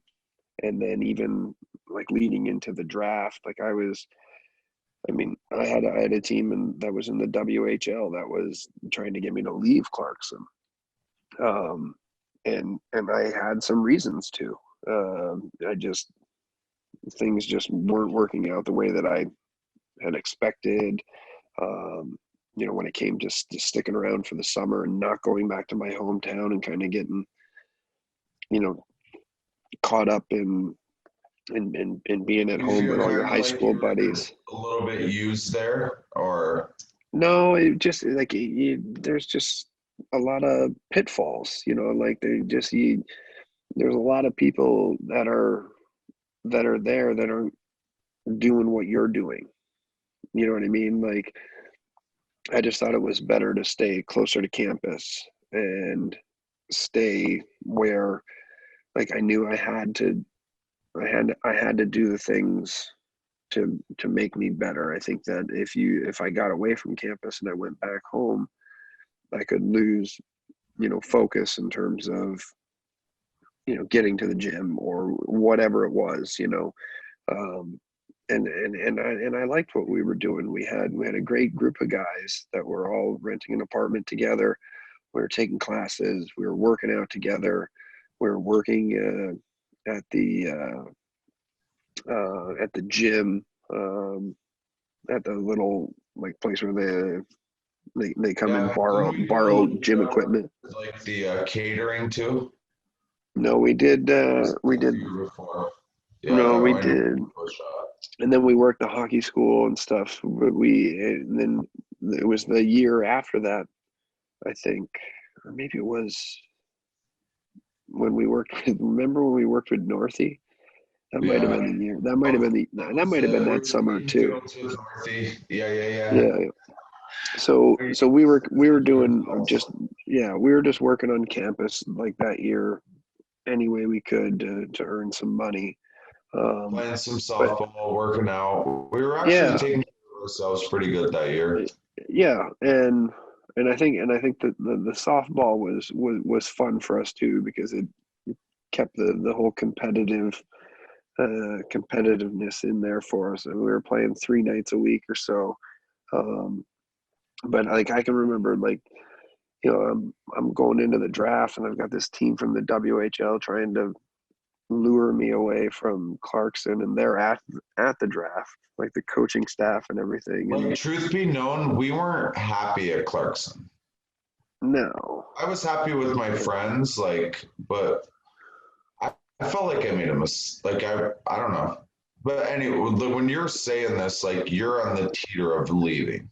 Like it's not like you're getting thrown something you don't want. Yeah, right? when I was going through the draft, I was contemplating leaving school to go play in the WHL. And I don't know how much of that like the coaching staff knows about or doesn't know about, but I got drafted in Buffalo, which is just the other side of the state, but yet none of my college coaches were there to support me. And not only was I drafted in that draft, but Donnie Smith was, and Kent Huskins was. Yeah. And so we had like, 3 players from our. They were using your names. I mean, like, drafted. Yeah.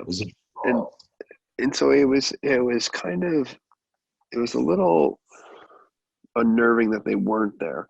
But at the same time, like, leading into those summer classes, I ended up having to take out a student loan to pay for my summer class on my own, because Mark said that he wouldn't pay for it, or that my scholarship wouldn't pay for it unless I painted his house. I had an option to repaint Mo's house out there on the Baghdad Road. Racket. Oh yeah, Baghdad. That was the run. That was the Indian run that we used to do up there. Yeah. Yeah. We go past and we go into the cemetery. So I had, like, there were some reasons that were there for me to go, but I was like, you know what, like, not going to this, that. So came back to campus and everything, and I can remember the first day that we started practices. It was dry land. Actually, it was dry land training. And we got done with dry land. We got done with all of our training. And Ben Maidmont, who's named our captain, comes walking up to me and he's like whispering in my ear. And he's like, "I'm really sorry." You know how Maids talks to. Yeah. Yeah, I'm really sorry. Real sorry I got to do this, but I got to move you over to the JV room. And I was like, "Wait, what?" And it was because I got a poor grade in that summer class, which the team didn't even pay for. Paid for it myself. Wow. Like the mind games, I like. So I got So I got demoted to the JV locker room, which the JV locker room is basically like a public rink locker room. Nothing fancy about it. We didn't even have a JV team. In fact, it was just considered the ping pong room. That was where our team ping pong table was. And so I had to go over there and dress in there by myself for whatever else until the near future, which, I thought we were pretty well prepared coming into your junior year, my sophomore year. And I thought I was ready to go. That was when the team found out that whole thing about cutting off our stick blades so we can go out and do the bag skates and all that. And we worked our tails off. We really did. Like we did whatever was asked. We were going to be prepared for the start of that year. And that was the year that you and Muzz and I played on a line together. And so I played center technically, but we played a center lock, but instead of me doing that ended up being used against us. Like I remember going into the locker room and I said, I want to play with Erik Cole and Murray Kuntz. And we were junior, sophomore, right? Yeah. Pretty much at that point. And there was some good players, like really good players on the team. We were friends. We wanted to play together. We wanted to do well together. So he's like, well, we were rooming together that year too.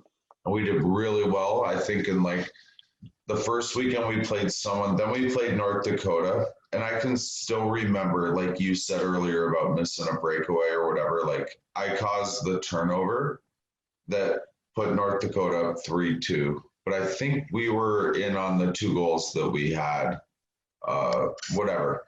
And after that weekend, I can remember it like yesterday, the coach was like, I got fucking Matt Reid, a junior, coming into my office telling me who he wants to play with. And look what happens. And I'm like, we played fucking great. I made a break. And then we never played together the rest of the year besides after the power play line. Me, you, and Jimmy Sheehan. The post power play line. We have to get him on the power play, but we'll fucking get him out. Post power play line because Mo spent so much time corrupting our power play unit. Power play line. So the first weekend that we played, it was at home against Northern Michigan. So this is why I remember all this. I remember that shorty. We lost 6-5 in overtime the first night, and then we lost like 3-2 the next night. But we played pretty well, and actually our line in particular played really, really well. And we had a good weekend. And I remember meeting Sheldon Ferguson downstairs. He had come to that weekend to see our opening, and he was the head scout, the head amateur scout for the Carolina Hurricanes. I met him at the draft and everything. And so he came to see me, and he said, hey, listen, I'm going to be in North Dakota. I'd love to sit down and have a cup of coffee with you about your future with the organization. And I said, you have to just run it by Mo. Mo's really anal about this stuff. Like, just make sure that whatever you're doing, like, he knows about, because in the summer when I had traveled to Ottawa, I went with a scout that lives in Canton, Paul Castron, drove me up there, and Mo made sure that I gave him gas money and didn't get a ride from him for free to go in the NCAA. Yeah, correct. So I was just make sure you run it by Mo and everything. So we make that trip out to North Dakota. We're 0-2. It was 2 weeks after the Northern Michigan one. We go out to North Dakota and we lose the first night. And we end up losing 5-2. And we were in it though. We were up 2-1, and I remember we were on a PK, me and you, and I tried to get kind of fancy and passed it back, and that fast little bastard that made the U.S. team, he went down on a shorty and scored. And I can remember Mo came down on me so hard, I didn't want to go on the ice the rest of the weekend. Fuck this, I fucked up, but holy shit, really? Well, I mean, I got pretty used to him opening the door for me coming off the ice that year. But anyway, that was the weekend where, or the next morning we went to the team meeting. There was no morning skate or whatever. We just did like meeting at the hotel, and then we had like lunch and whatever. It was like, you know, the team stretch meeting, all that stuff. And after the meeting, he posts the lineup, and I'm out of the lineup. And so I had to walk over to my parents' room to tell them how like they flew all the way out there in North Dakota, and I'm not going to be playing. And then I was sitting in my parents' room hanging out with them because I wasn't going to be playing that night. And Jan Turgeon, who was my roommate at the time, calls me and says, "Hey, Mo's looking for you." And so I go back to my room, go and call a coach, and he asked me to come to his room for a meeting. So I go to his room for a meeting, and he sits me down and tells me why he's not playing me. I'm not playing well enough. Need more from me. Can't have performances like that. And then he says, "I've invited Sheldon Ferguson in to come have a discussion with us about it."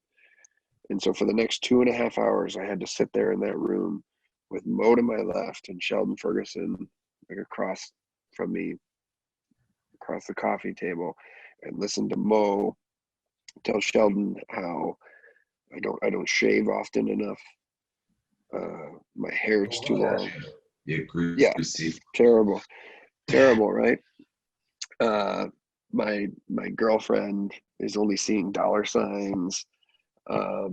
It was like he just went through the gamut of just carving me in front of Sheldon. Like, is anything negative that he could say about me, or anything that he could say to make Sheldon Wow. think less of me, was said. And for that game that night, I couldn't sit with my teammates that also weren't dressing. I had to sit with Sheldon. And so I sat with Sheldon for the game, and That's crazy. but it was good, like sitting with him, because and I don't find this out until years later. But so it was good sitting with him, and he pointed out he pointed out Brad Defoe, who was playing for North Dakota. He's like, he's a draft pick. He's a guy you'll compete for a job with on our team, and just talk to me about everything. At the end of the game, all he said to me, "I don't know what the hell it is that they're doing." He says, "But whatever they ask of you," he goes, "you just put your head down, do the work, and just go. Almost in spite. Yeah, he's like, just do I the mean, work." there was one point I can remember you and I, when we lived together, we had people come to visit Clarkson that we liked, and we said, go somewhere else. Yeah, don't come here. And that was sad because, like, now looking back, like, you know, what we did together, like, it was great, right? But we did it in spite. And that's, it's not the way you want to win now. Like, I'm a coach now. I don't want fucking to make kids like hate me and work hard, right? Yeah, I don't no. mind if they hate me, but it's gonna just because I'm being honest with them, not because I'm trying to play mind games with them to have them figure out something they shouldn't already know, you know? Yeah, I learned not until I was at probably I didn't realize it until I was probably at the professional level. But looking back at it now, I always played better for coaches that inspired me, and that That and when you that want like one of your favorite coaches. 100%. Yeah, like and Paul Maurice fits into that category too. Um, yeah, but I can Lavi, like, remember you yeah, talking about him. That's but yeah. Lavi would lean in. He'd lean into you before a game and tell you to be great, be dynamic. He used to, like, that first year that he came on.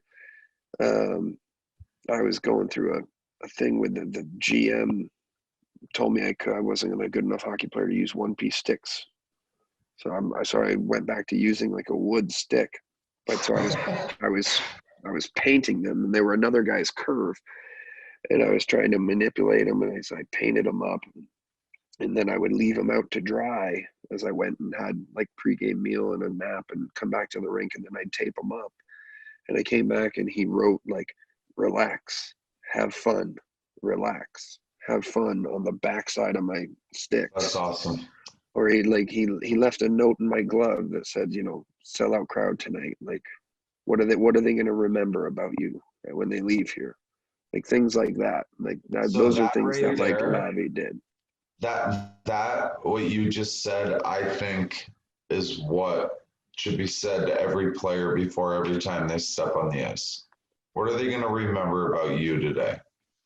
And I think and this was the cool thing about being able to be what I would call a peer and then go to a fan to watching you play, especially those 2 years in Carolina. It was like you played with that emotion that no matter if you scored a goal, it didn't matter. Everyone at the rink, and I could say I can remember that beard was everyone in Carolina knew who Erik Cole was, because he played with that grit and that toughness, but could also dangle. You know what I mean? And that's just, there's not as much hitting in the game as much anymore.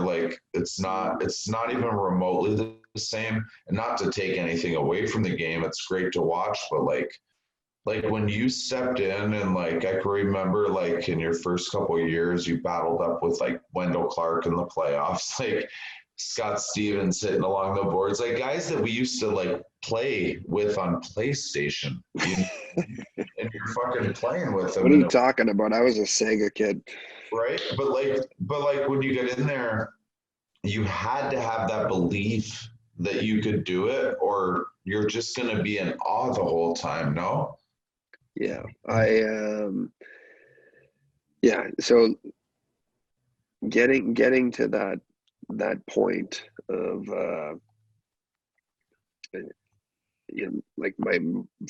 my pro career, it ended up, my college career ended on a bit of a sour note.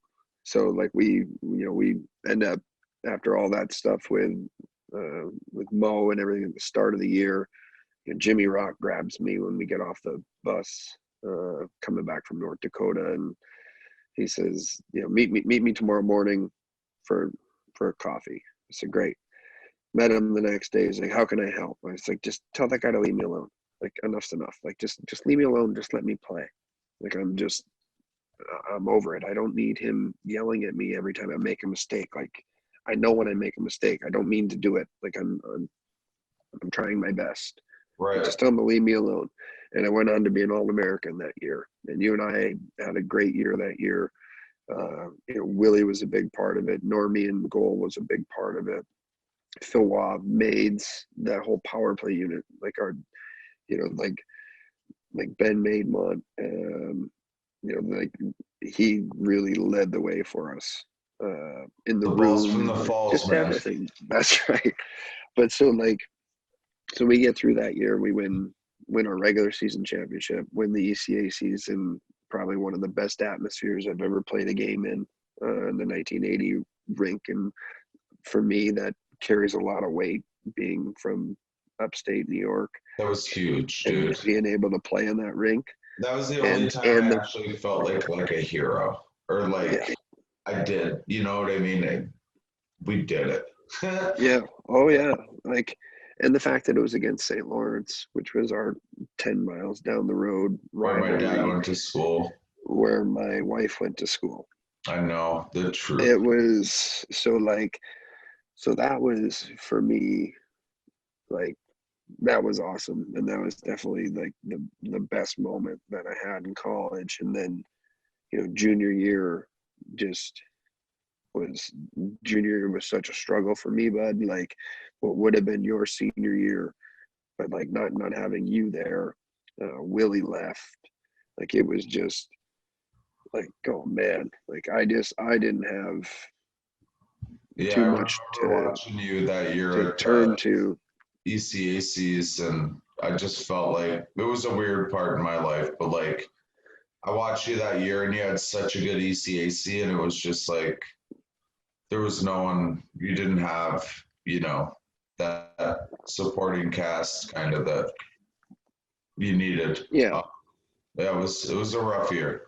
yeah, and that was that played into a big reason why I ended up leaving that year. But I mean, it all worked out in the end, thankfully.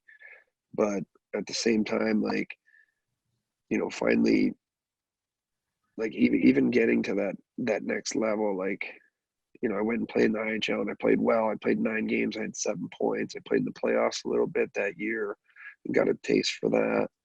And then played scared all through the training camp. I got married that summer, and it was just whirlwind. It was just kind of all too much for me, I think. And then once I got settled into Cincinnati and got comfortable, things were great. I started playing really well. Found out I was going to be a father. Um, it was, I mean, it was great. And I developed some really strong friendships with players on that team and in that organization in Cincinnati. But when it came around to the next summer, when I left Northern New York. I left my Jesus, my 2 month old, left my 2 month old daughter and my wife to live with her parents, and drove down to Raleigh to start training with all the guys that were there, just to hopefully have a chance to make the team because they said there was no roster spots. And worked my ass off. I'll never forget the first day being down there. I was dying. Like, these guys were going from 7 a.m. until 2. Like, it was intense. And obviously I hadn't been doing that. I'd been training. And the reason I called the trainer in the first place, I said, is there anything you're doing that I'm not? And he just said, you need to get down here. And Yeah. so that's what I did. And it wasn't very easy. I lived with my sister, Allison, over in Garner, her husband, Randy, and, had to be up at 5 every day to be able to drive to the training facilities and stuff. And just went to work, and it eventually paid off. I had a pretty strong camp and played well. Unfortunately, we had the worst tragedy in American history happen at 9/11 that year, which really bogged up training camp. We were supposed to be flying to Florida that day. Flights grounded, not going anywhere. We had like a split camp, so it was a lot of just noise. It was just like, man, none of this is going to be easy. And then, like, even right up until the last day that they had to finalize the roster and they couldn't hide anybody on the IR anymore, wasn't until the end of October. And, we picked up guys off of waivers who came and went. And I was living in the hotel down by Crabtree Valley Mall, and with a Not knowing, five with a 4-month-old, and they were, we had the pack and play right in there.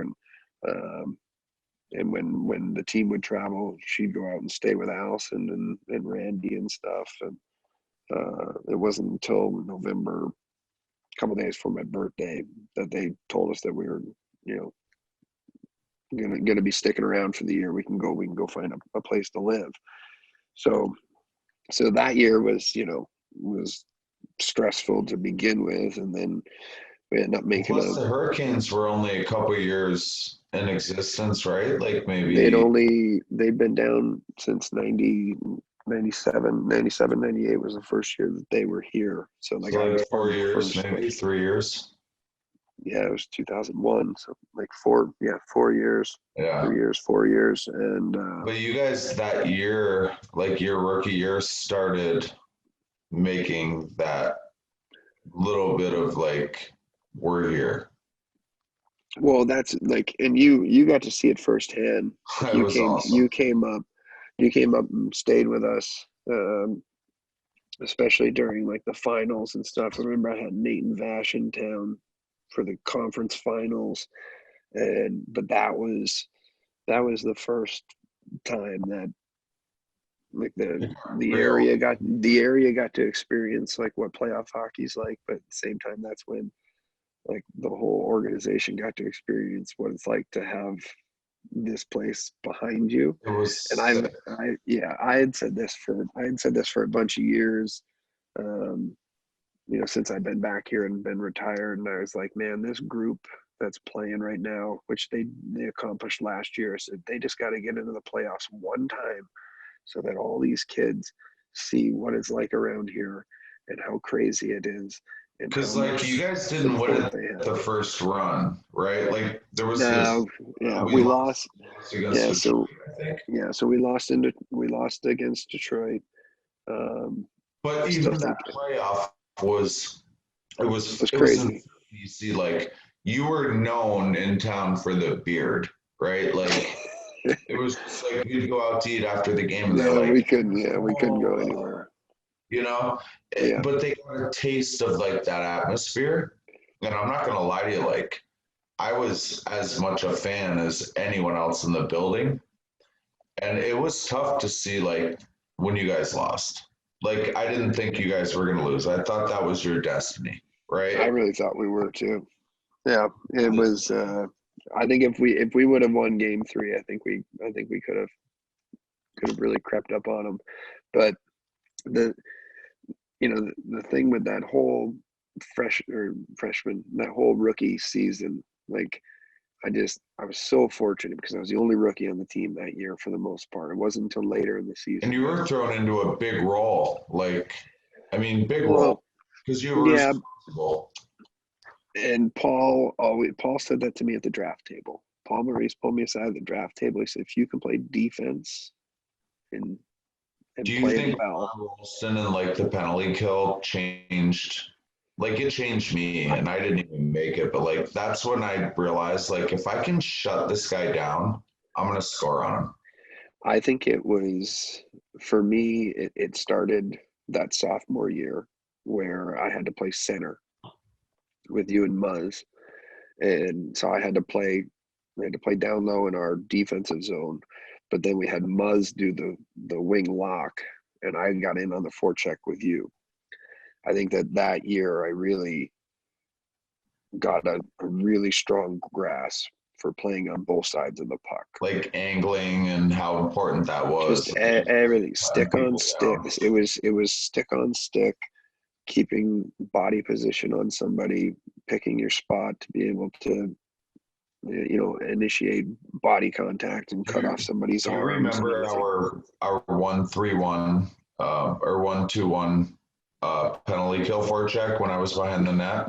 Best penalty kill forecheck ever. If I would have gotten better, if I could have gotten better on breakaways when I was in college and scored with more proficiency, I think we would have been first team All-Americans. I used to tell that Teeth, like if Cole could bury on a breakaway, we'd both be All-American like every year. But yeah, I used to hide behind our goalie, Sean Grant, like literally hide behind him. Yep. And Erik would angle, and Huskins and Mitchell would both angle, and we'd cause the team to dump it in. And I'd get the puck and just sauce it off the glass or like somewhere out where Erik could go beat someone in a race. And he'd usually hit the fucking post or something, but every once in a while, if I was lucky, it worked. But that creativity, like I still use that stuff. I still use a ton of stuff that Rolly used with us back in the day.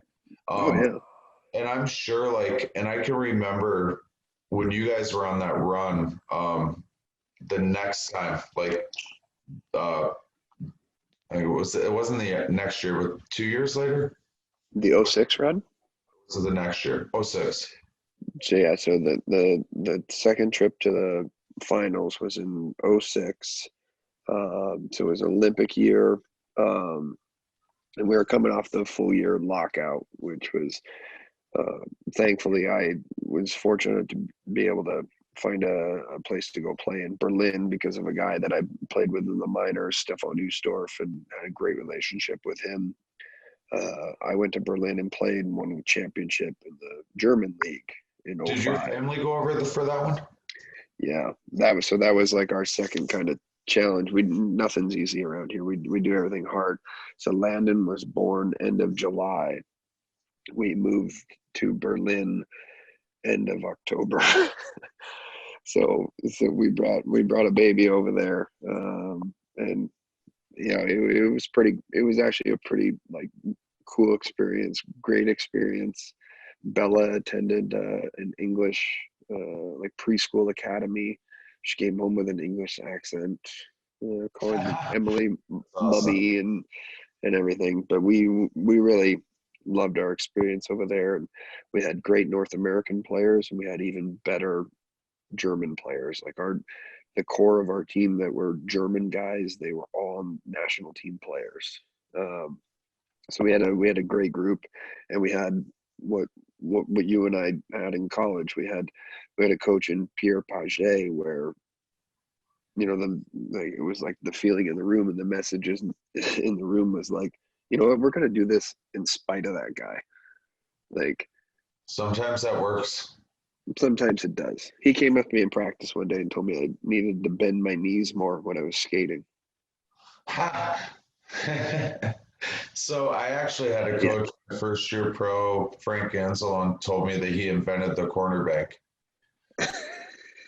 Yeah, I went to like dump a puck on a corner bank, and he goes, "That's not a fucking corner bank. I should know. I invented it." And I was like, "I played for your protege, Jimmy Rock. Like, I know you invented the corner bank.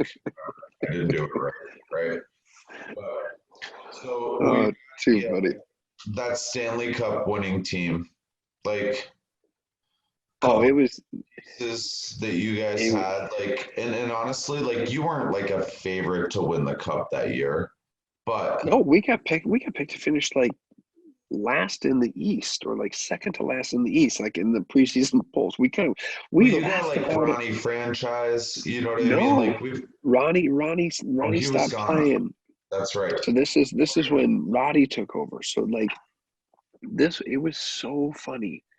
Like What's it me, like playing with Rod the Bod as the captain? Like, he's on. He's just on all the time, man. It was really funny my Gary. rookie year.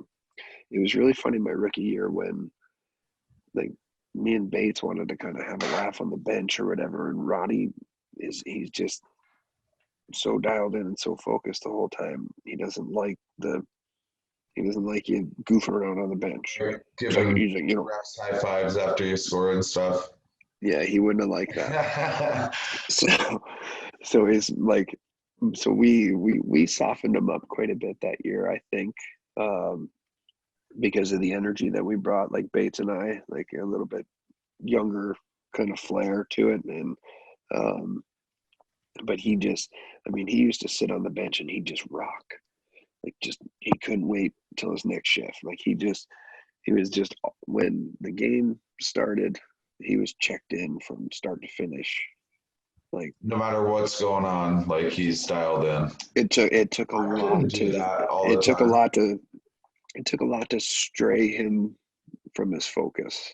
I'll say that. It was I mean, yeah, could the you say ultimate. that? Like, could you always separate, life from hockey? Or Well, were there games that no, it but I just mean, like, affected you? no, like what I mean is like being able to like say like you make a really good play on the ice that results in a goal or whatever, or something happens, and or you're trying to have a laugh on the bench, like even during a TV timeout. Hard no. I like that. I You know what mean, I I mean? don't Like want to joke it around, was that kind of thing. So like there was never a lot of lighten the mood stuff when it came to Roddy. He was just here. so he hadn't won a cup up to this, or had he? Or did he won one? No, no, No, they went to the finals and lost that's right. to Detroit. So that year, like, you guys ended up kind of getting on a roll later on Early. in this. Like it was like so it started early. Our first one. We had a couple. Like it was we had an okay preseason, but with the new rules coming in, taking out the red line, like it was for me, that was the best thing ever. But so I was excited about what we were going to do. And I think a lot of us kind of had this feeling like, you know what, like we kind of have something here, but nobody thought anything of it because we were just kind of like a little bit of misfit toys, and we were down here in Carolina and nobody pays attention to what was going on down here when it came to hockey. And we had missed the playoffs the last 2 years, and hockey hadn't been played the season before because they were in lockout.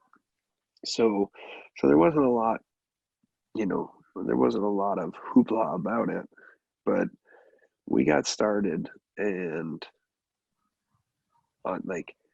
it was toward the end of October, and we got into an absolute like shootout with Philly, and we ended up beating them. Stalzy had a hat trick, and it was something like monstrous, like in 7-6 or 8-6, and it was like the dad's trip.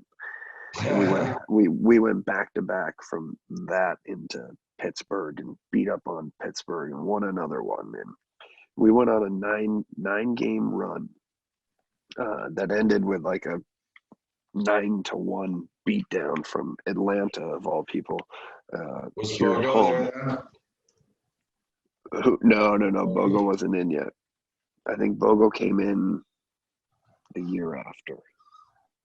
I think it was the year after that Bogo came in. I'd have to double check that stat though.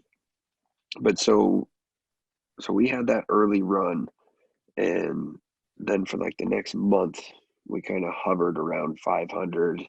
And I can remember I was dealing with a wrist injury, and we were just, kind of finding our footing, like after having like such a good run. Like how do you sustain that and keep it moving? And for me, it was our trip out west. We went out to the West Coast for a road trip, and we got beat down by Phoenix. The Coyotes beat us down pretty good.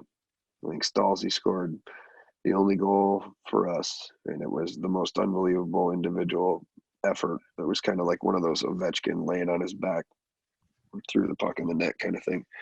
But then we went on a little bit of a run on that trip. And I think we won out the rest of it, or won 2 or 3 and maybe lost 1 coming back home. And then the rest of that December was when things really started to build for us. And we got better and better as that month went on from that trip, and ended up with a great December.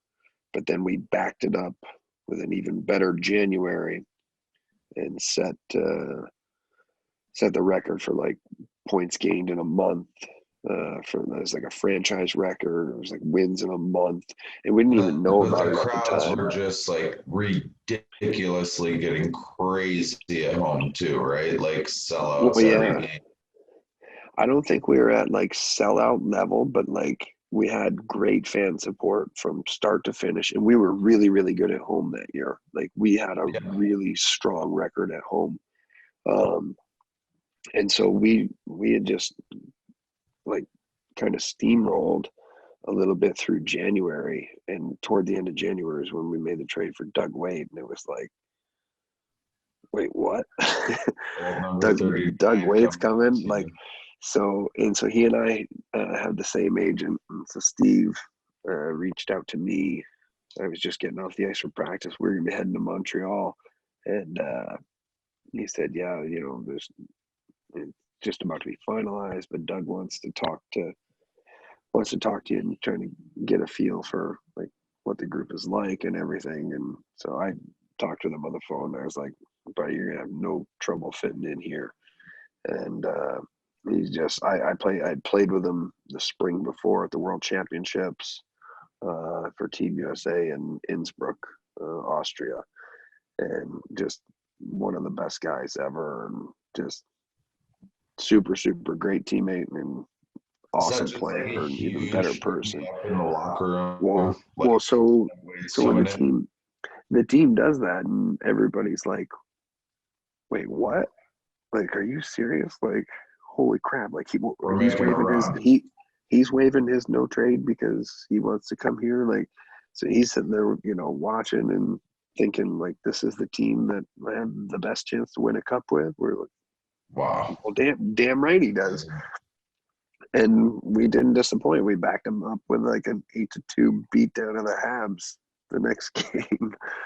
But so we had that, and then Lavi was the Olympic coach that year. We had the Olympic break, went over the Olympics. For me, like, I went to the Olympics.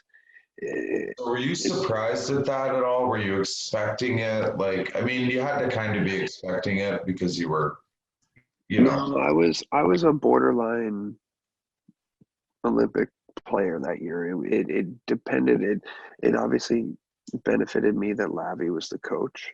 I went to the orientation camp in Colorado before our training camps opened up, and I met a bunch of those guys in Innsbruck the year before. Played with Madano in Innsbruck the spring before, so I had some familiarity with some of the older guys, and then it was really a matter of what like USA Hockey wanted to do that year. Was that going to be the year that they were going to change it over and start working in kind of the younger crowd, or was it going to be the last run of like the old guard? And it ended up being the last run of the old guard from like the '96 World Cup team or yeah. Canada Cup team. Even Rolly's brother was on that team, right, Brian? I played with him. He was my line mate with That's awesome. Madonna in the Olympics. So Brian's like, a lot like Ron. They're awesome, like Yeah. great guys. So so I had that experience, and it was with, I mean, literally in my flat was Chelios had the single. Me and Madonna roomed together. Bobby Esch, our good buddy from Whitesboro, Yeah. roomed with his teammate from Philadelphia, Kevin Hatcher, or Darian Hatcher, and Matt Cullen and Brett Hedican, my two teammates in Carolina, roomed together in the last room of our flat. I So we had, remember coming down and actually having playing some cards with Hedican and Christy Yamaguchi down there. the Yama. Yeah. Dropping just a little bit. That's all I got. Yeah.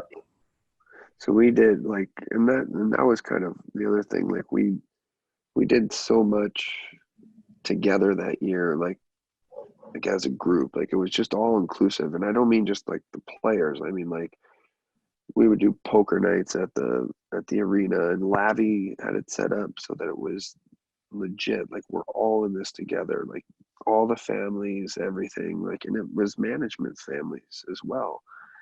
Like we did everything together. We did Halloween parties together with the kids, and Christmas gatherings, poker nights, just whatever it was. The girls would all get together.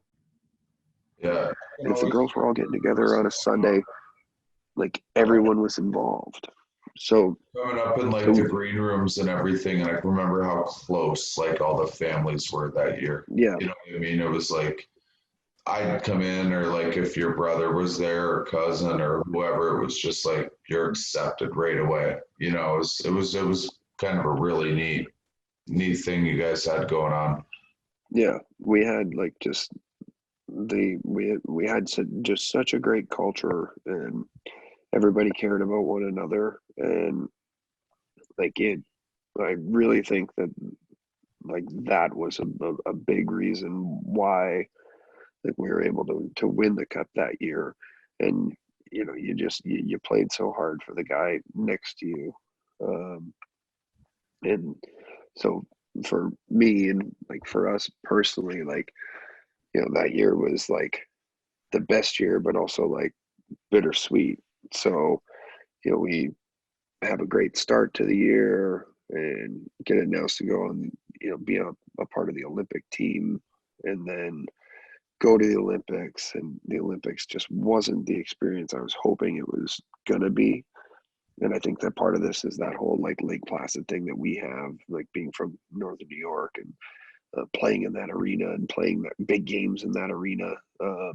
We got to Torino, and it was like half the damn city didn't even care that the Olympics were there. All the ski stuff was like an hour and a half away. Like it just wasn't the best venue. And so that made it not awesome, I guess is the best way to say it. And then we ended up losing in the quarters to Finland, like 3-1. And there was some stuff with Mo toward the end of it, like, you know, Lavi had benched him, I think in the game against Russia, and then he did it again against Finland. Mo kind of went off like to the media like after the game or whatever, but like even worse, like when he left the rink that day and went back to the village, he went back to our flat, and he literally packed up all of his stuff, put it back in the duffel bag, left it on the bed, and headed Wow. went and got a ticket and took off. So he didn't even stay like for the couple extra days that we had or anything like that. So just like left such a sour taste for me for that Olympic experience. But at the same time, like I couldn't wait to get back home. And the other part of it, like, you know, Mo wasn't wrong with a lot of things that he said.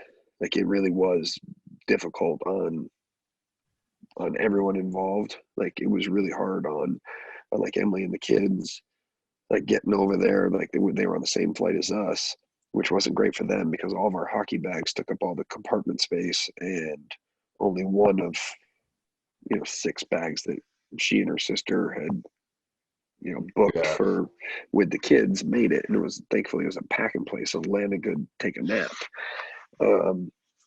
And then she gets to the apartment that we were renting for the Olympic couple weeks, and there's no one there to let her in. They had to sit in the car for a couple of like hours to wait for somebody to get there. Like it was just not great start to the whole thing. So for us, we just couldn't wait to get back to Carolina. And for me, I was like, I'm good.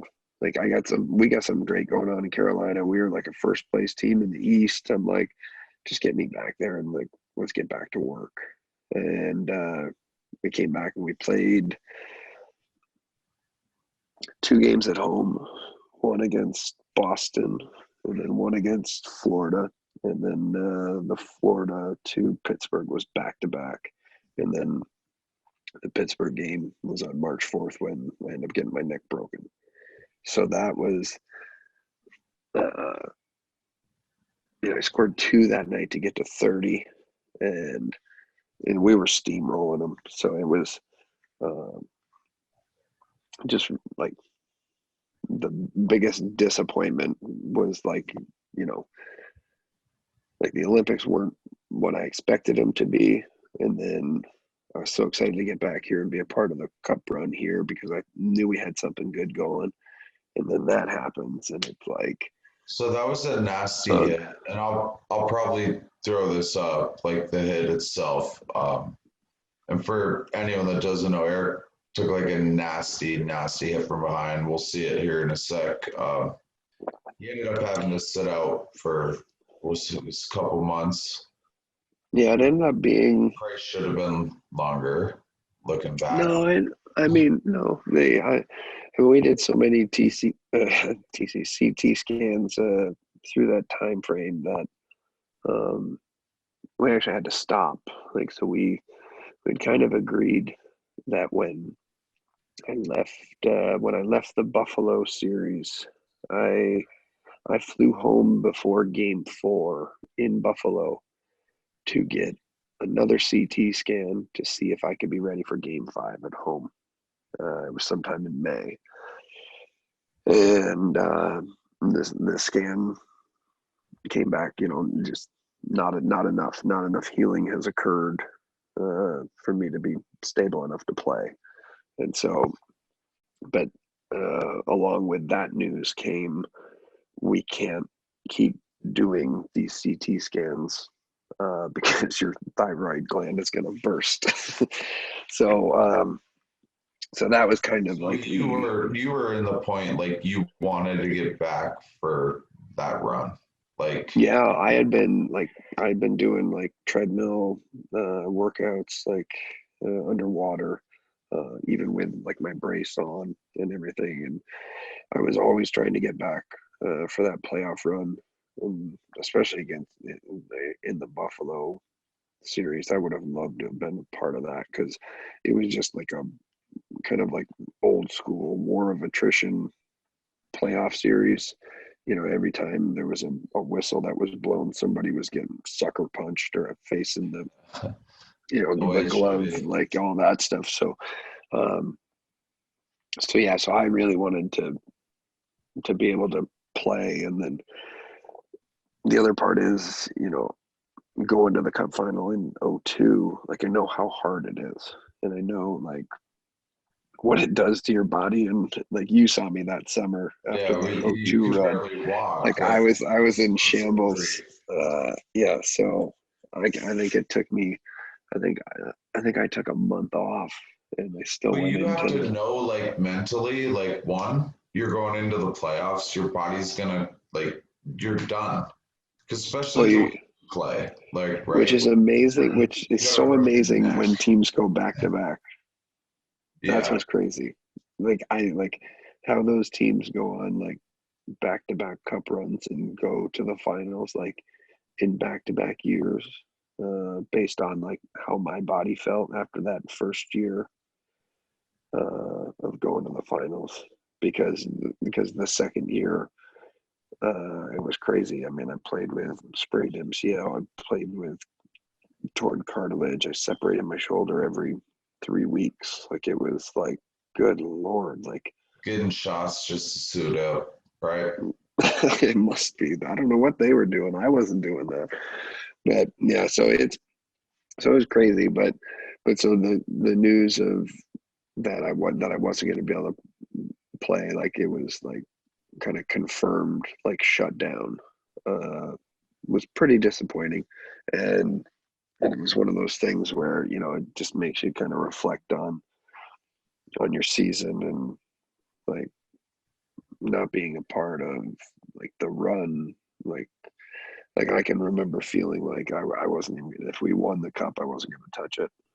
Like Yeah, but I think a lot of those not guys a. were like inspired to play that well for you to get back because you were such a big part of that team, whether you'd like to admit it or not. Like, you led the team in hits, like, by far one of the most explosive players. Like, you have to know that your teammates, like, want you to be a part of that, right?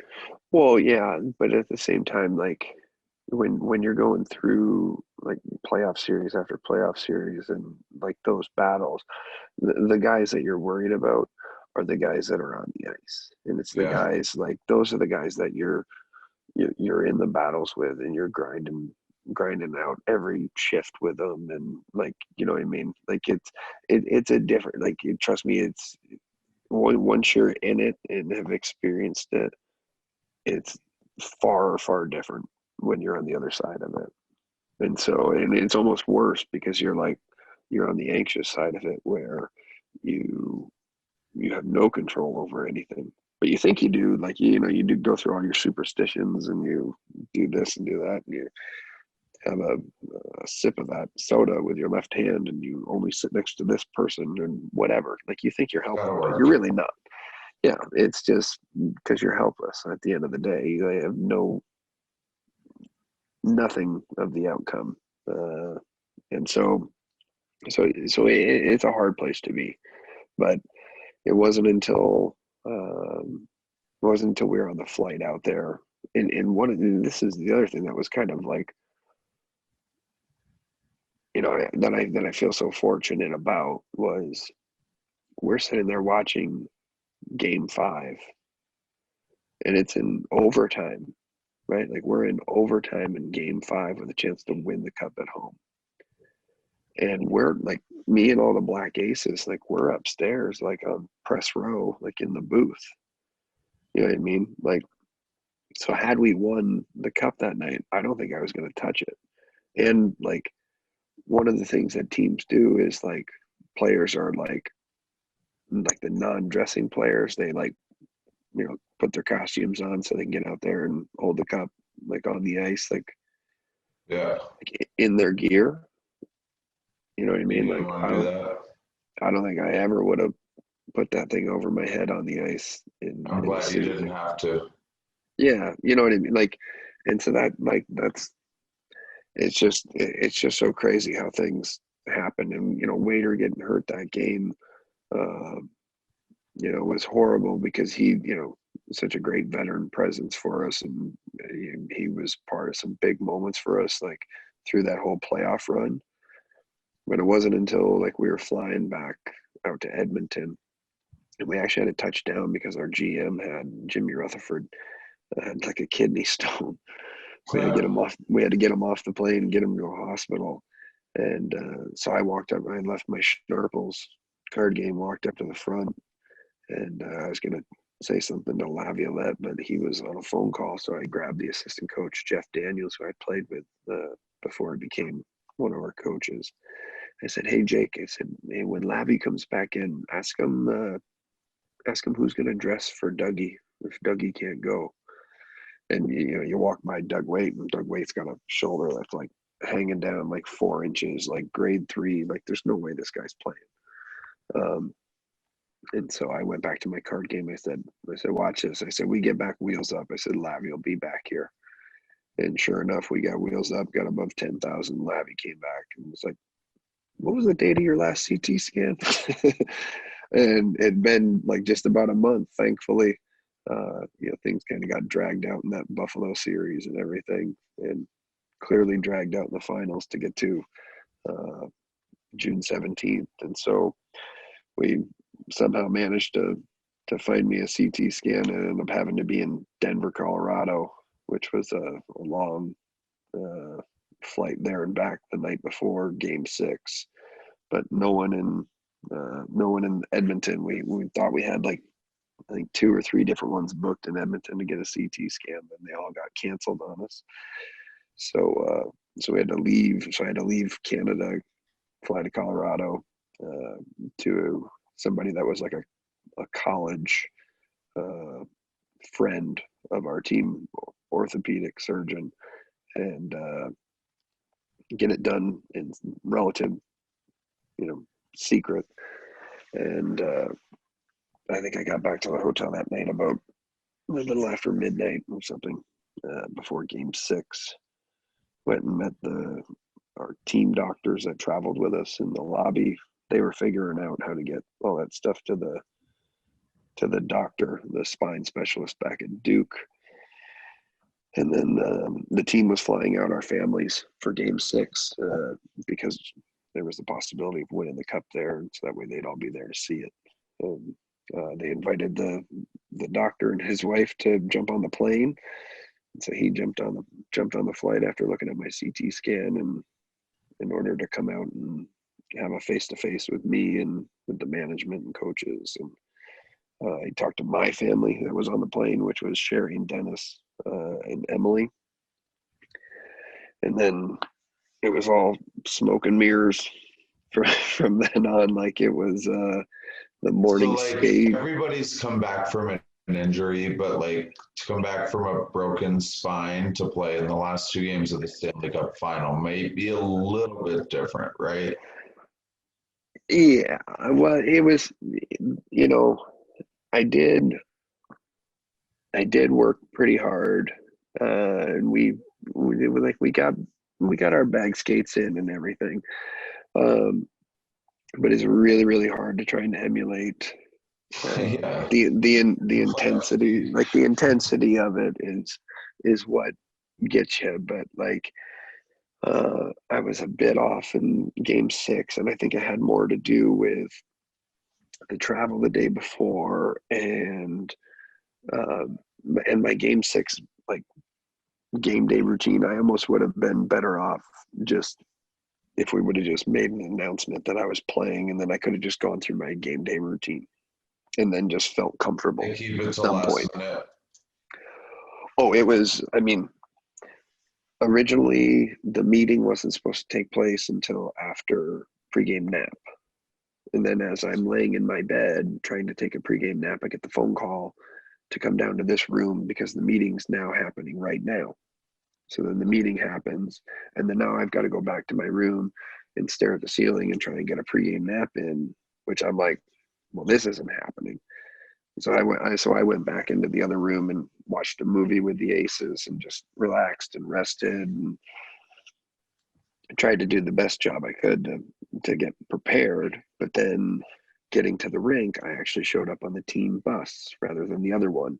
And I just kind of mingled around and wandered around. And, Pierre Maguire is standing next to me outside the room telling me that, this would have been a different series if you'd been playing. And I'm just like, yeah, yeah, thanks. Yeah, wish I could have.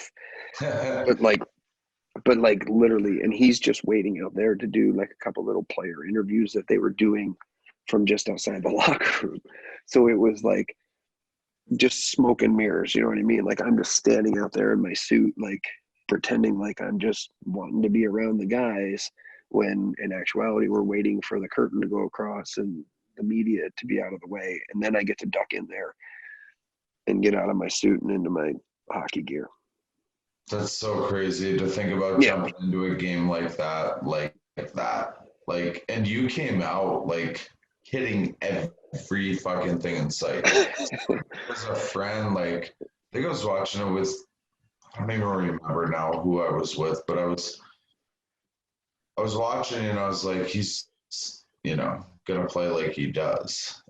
You did. Yeah. I was some version of myself. It was like, fuck, like please don't go this hard. But that's exactly what the team was missing. And I think it might be off, but I think you led the team in hits that game, like first game back a broken spine.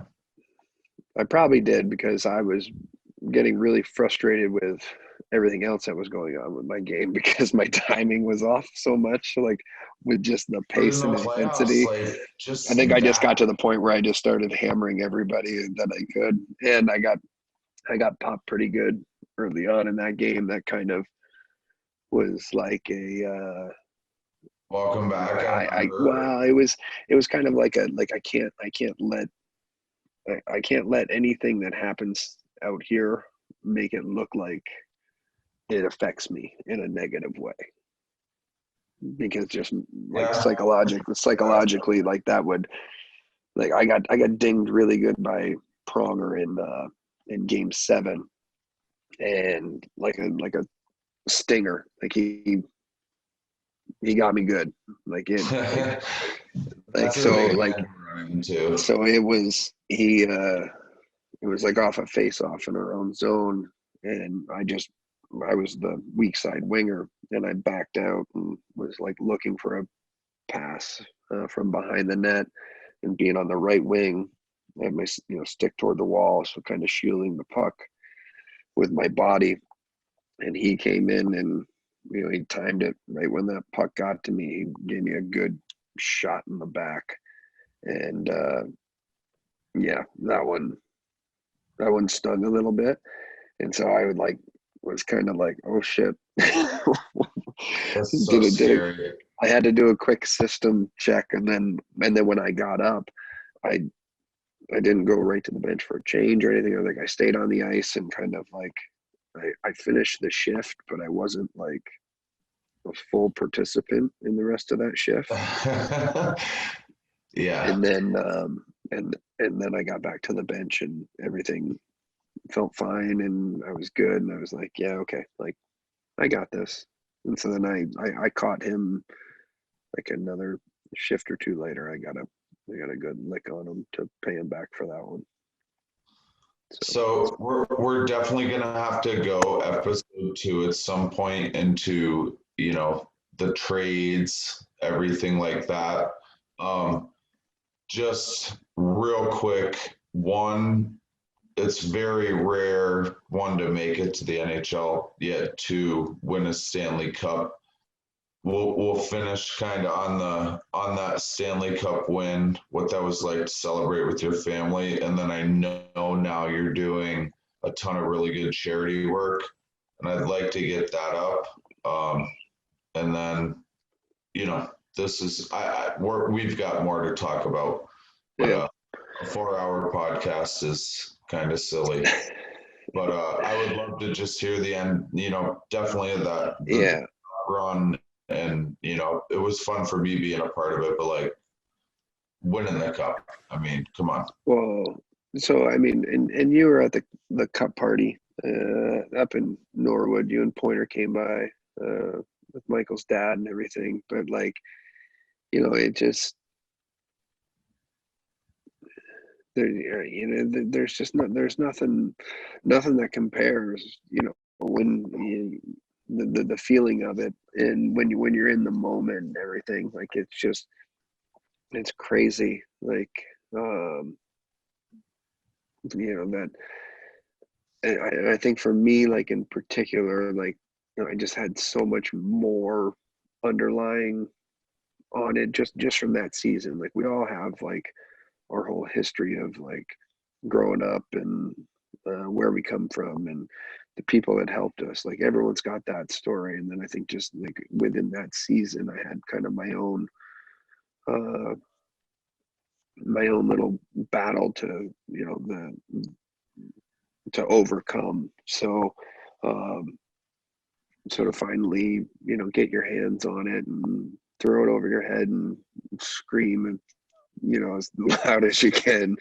It's just it was such a relief and a weight off me. That we were able to do it, because I think like I truly feel like had I been able to play in the playoffs the whole time, that I could have been You would have been a big factor. that I could have been an impact player, and I could have had like a really fun and great playoff ride. And in my rookie year, I got to have like that fun playoff ride, but by the end of the Eastern Conference Finals, I'm breathing up blood. Yeah. In the penalty box, and I'm breathing up blood, in between the second and third period, and on the bench a little bit during the third period. And so like, so I dealt with that like toward the end of that playoff run, and ended up not being very effective in the Toronto series and the Detroit series. And then in 2009, coming back off that trade, I ended up playing the whole rest of the year with like a cracked rib and a separated SC joint. But and this is all the stuff that like you want to be able to like be a factor and this and that, but like at the same time, You like can barely get your gear on. Sometimes you're just trying to survive. Yeah. And just play some part of it. Yeah. So even you're just when you're like a little nervous and a little off, like you still have that competitive edge that yeah, for sure, just like takes you to that next level.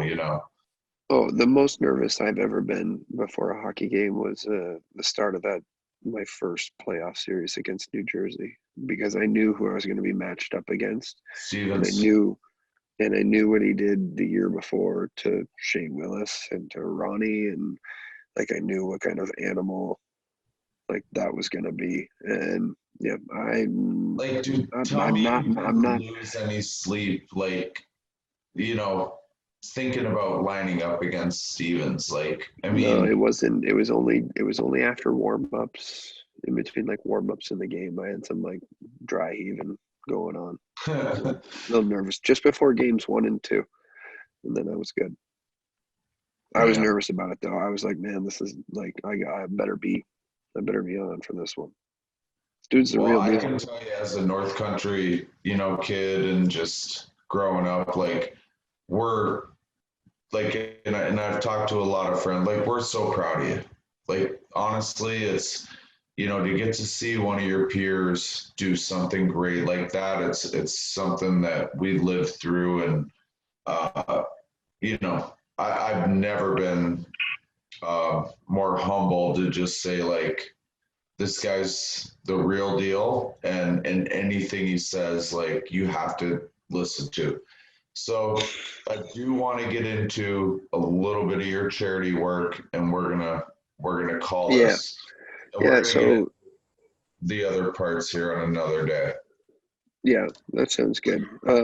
So right now, I'm on the board of directors for the Ronald McDonald House of North Carolina, um, which has been great. I was brought on by a friend. He asked me if I had some interest in it, and I'm trying to help out with kind of like some of their. It's almost like a capital campaign, trying to get donations and funding.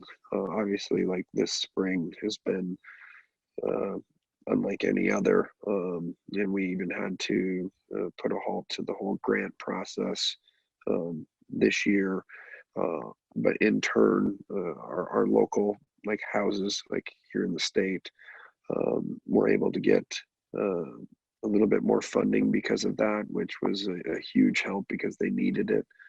Um, but the Ronald McDonald House is what I think just a fantastic organization and allowing kids and their families to come and stay if they don't live close to the hotel or close to the hospital. They don't have to be bunked up into a hotel or anything like that. It gives them a nice place to and like great facilities too. That's the other sidebar. Like just a nice place to be able to deal with the process of either surgeries or treatments or recoveries, whatever it is. Even if your child is in the hospital, you can get a room there, for the night kind of thing. So um, it's a for me it's a great way to try and uh, give back, especially to um, families that have kids that are sick or chronically ill and things like that. It's just uh, super happy to be a part of that organization. And then the other thing that I've been doing is I purchased a suite for the Carolina Hurricanes hockey games, uh, and I donate it to the Me Fine Foundation. Me Fine Foundation is something that was introduced to me a few years ago, and they also help families of terminal or chronically ill kids. Um, so that way, uh, kids don't have to be, by themselves in a or a hospital room while they're getting chemo treatments or any kind of uh, treatments at a hospital, so that their parents are able to uh, have at least one of them, there by the kid's side. So we support those families and try and help them out with whether it's medical expenses or it's bills or whatever. And so the Me Fine Foundation, what we do is we target kids from all four major hospitals here in the area, and we give them it's kind of called like the Hurricanes Night Out. So they get to come to a Carolina Hurricanes game, sit in a suite.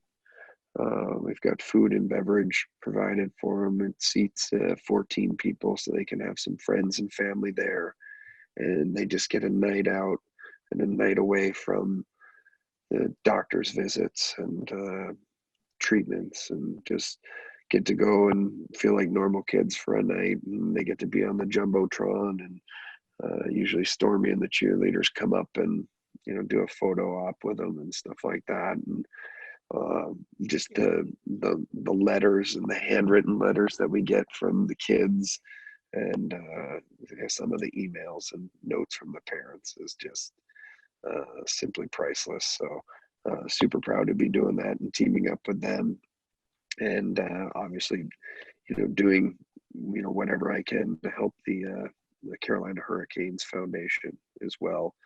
On top of all that, and the Carolina Hurricanes organization is their foundation is one that supports many local charities here in the area, and they do such a great job. John Chase is a good friend of mine. He's been doing a fantastic job running that organization. So That's thank you awesome for to that. see. Like, I wouldn't expect anything less. He's such a great guy doing some great things. And honestly, whatever I can do to help through like Reader Hockey, social media, just let me know. If it's some t-shirts, hats, donations, just promoting it, we'd love to help out with that too. So, anything you're doing that we can get involved with, we'd definitely love to. I just want to personally thank you for your time. Like, you get into a conversation unscripted with an old buddy and it might just run 3 hours. You know what I mean? But that was the cool thing about this. Like, honestly, I feel like you and I could go for another 3. Yeah, we probably could. But like the cool thing is like we both really want like kids to get the experience we did out of the game. And even if it's not to his level, like the guys that we've mentioned all throughout the way, and you can tell like Erik holds a kind heart to, like, they're not just NHL guys, famous guys, it's friends that made an impact along the way. And you want to be one of those guys, right? Like, what's your legacy going to be? What are your friends going to remember you as? And that can also change on a daily. So this has just been, like, honestly, a great start to Under the Bar. We didn't even talk about how we used to pee under the bar. That'll be a I gotta be honest with you, I feel like you're taking that title. I was taught it and I took it and ran. It ended up getting me in trouble later on. Like, I did it 100%. outside. I believe that's why I never did it. I think I saw what happened to you. Yeah, I got thrown a mop a few times, but we're gonna get this up like Sunday. Erik, love you like a brother. Thank you so much. I'd love to have you back as soon as you're ready. I'm gonna go ahead and we'll kill this recording real quick.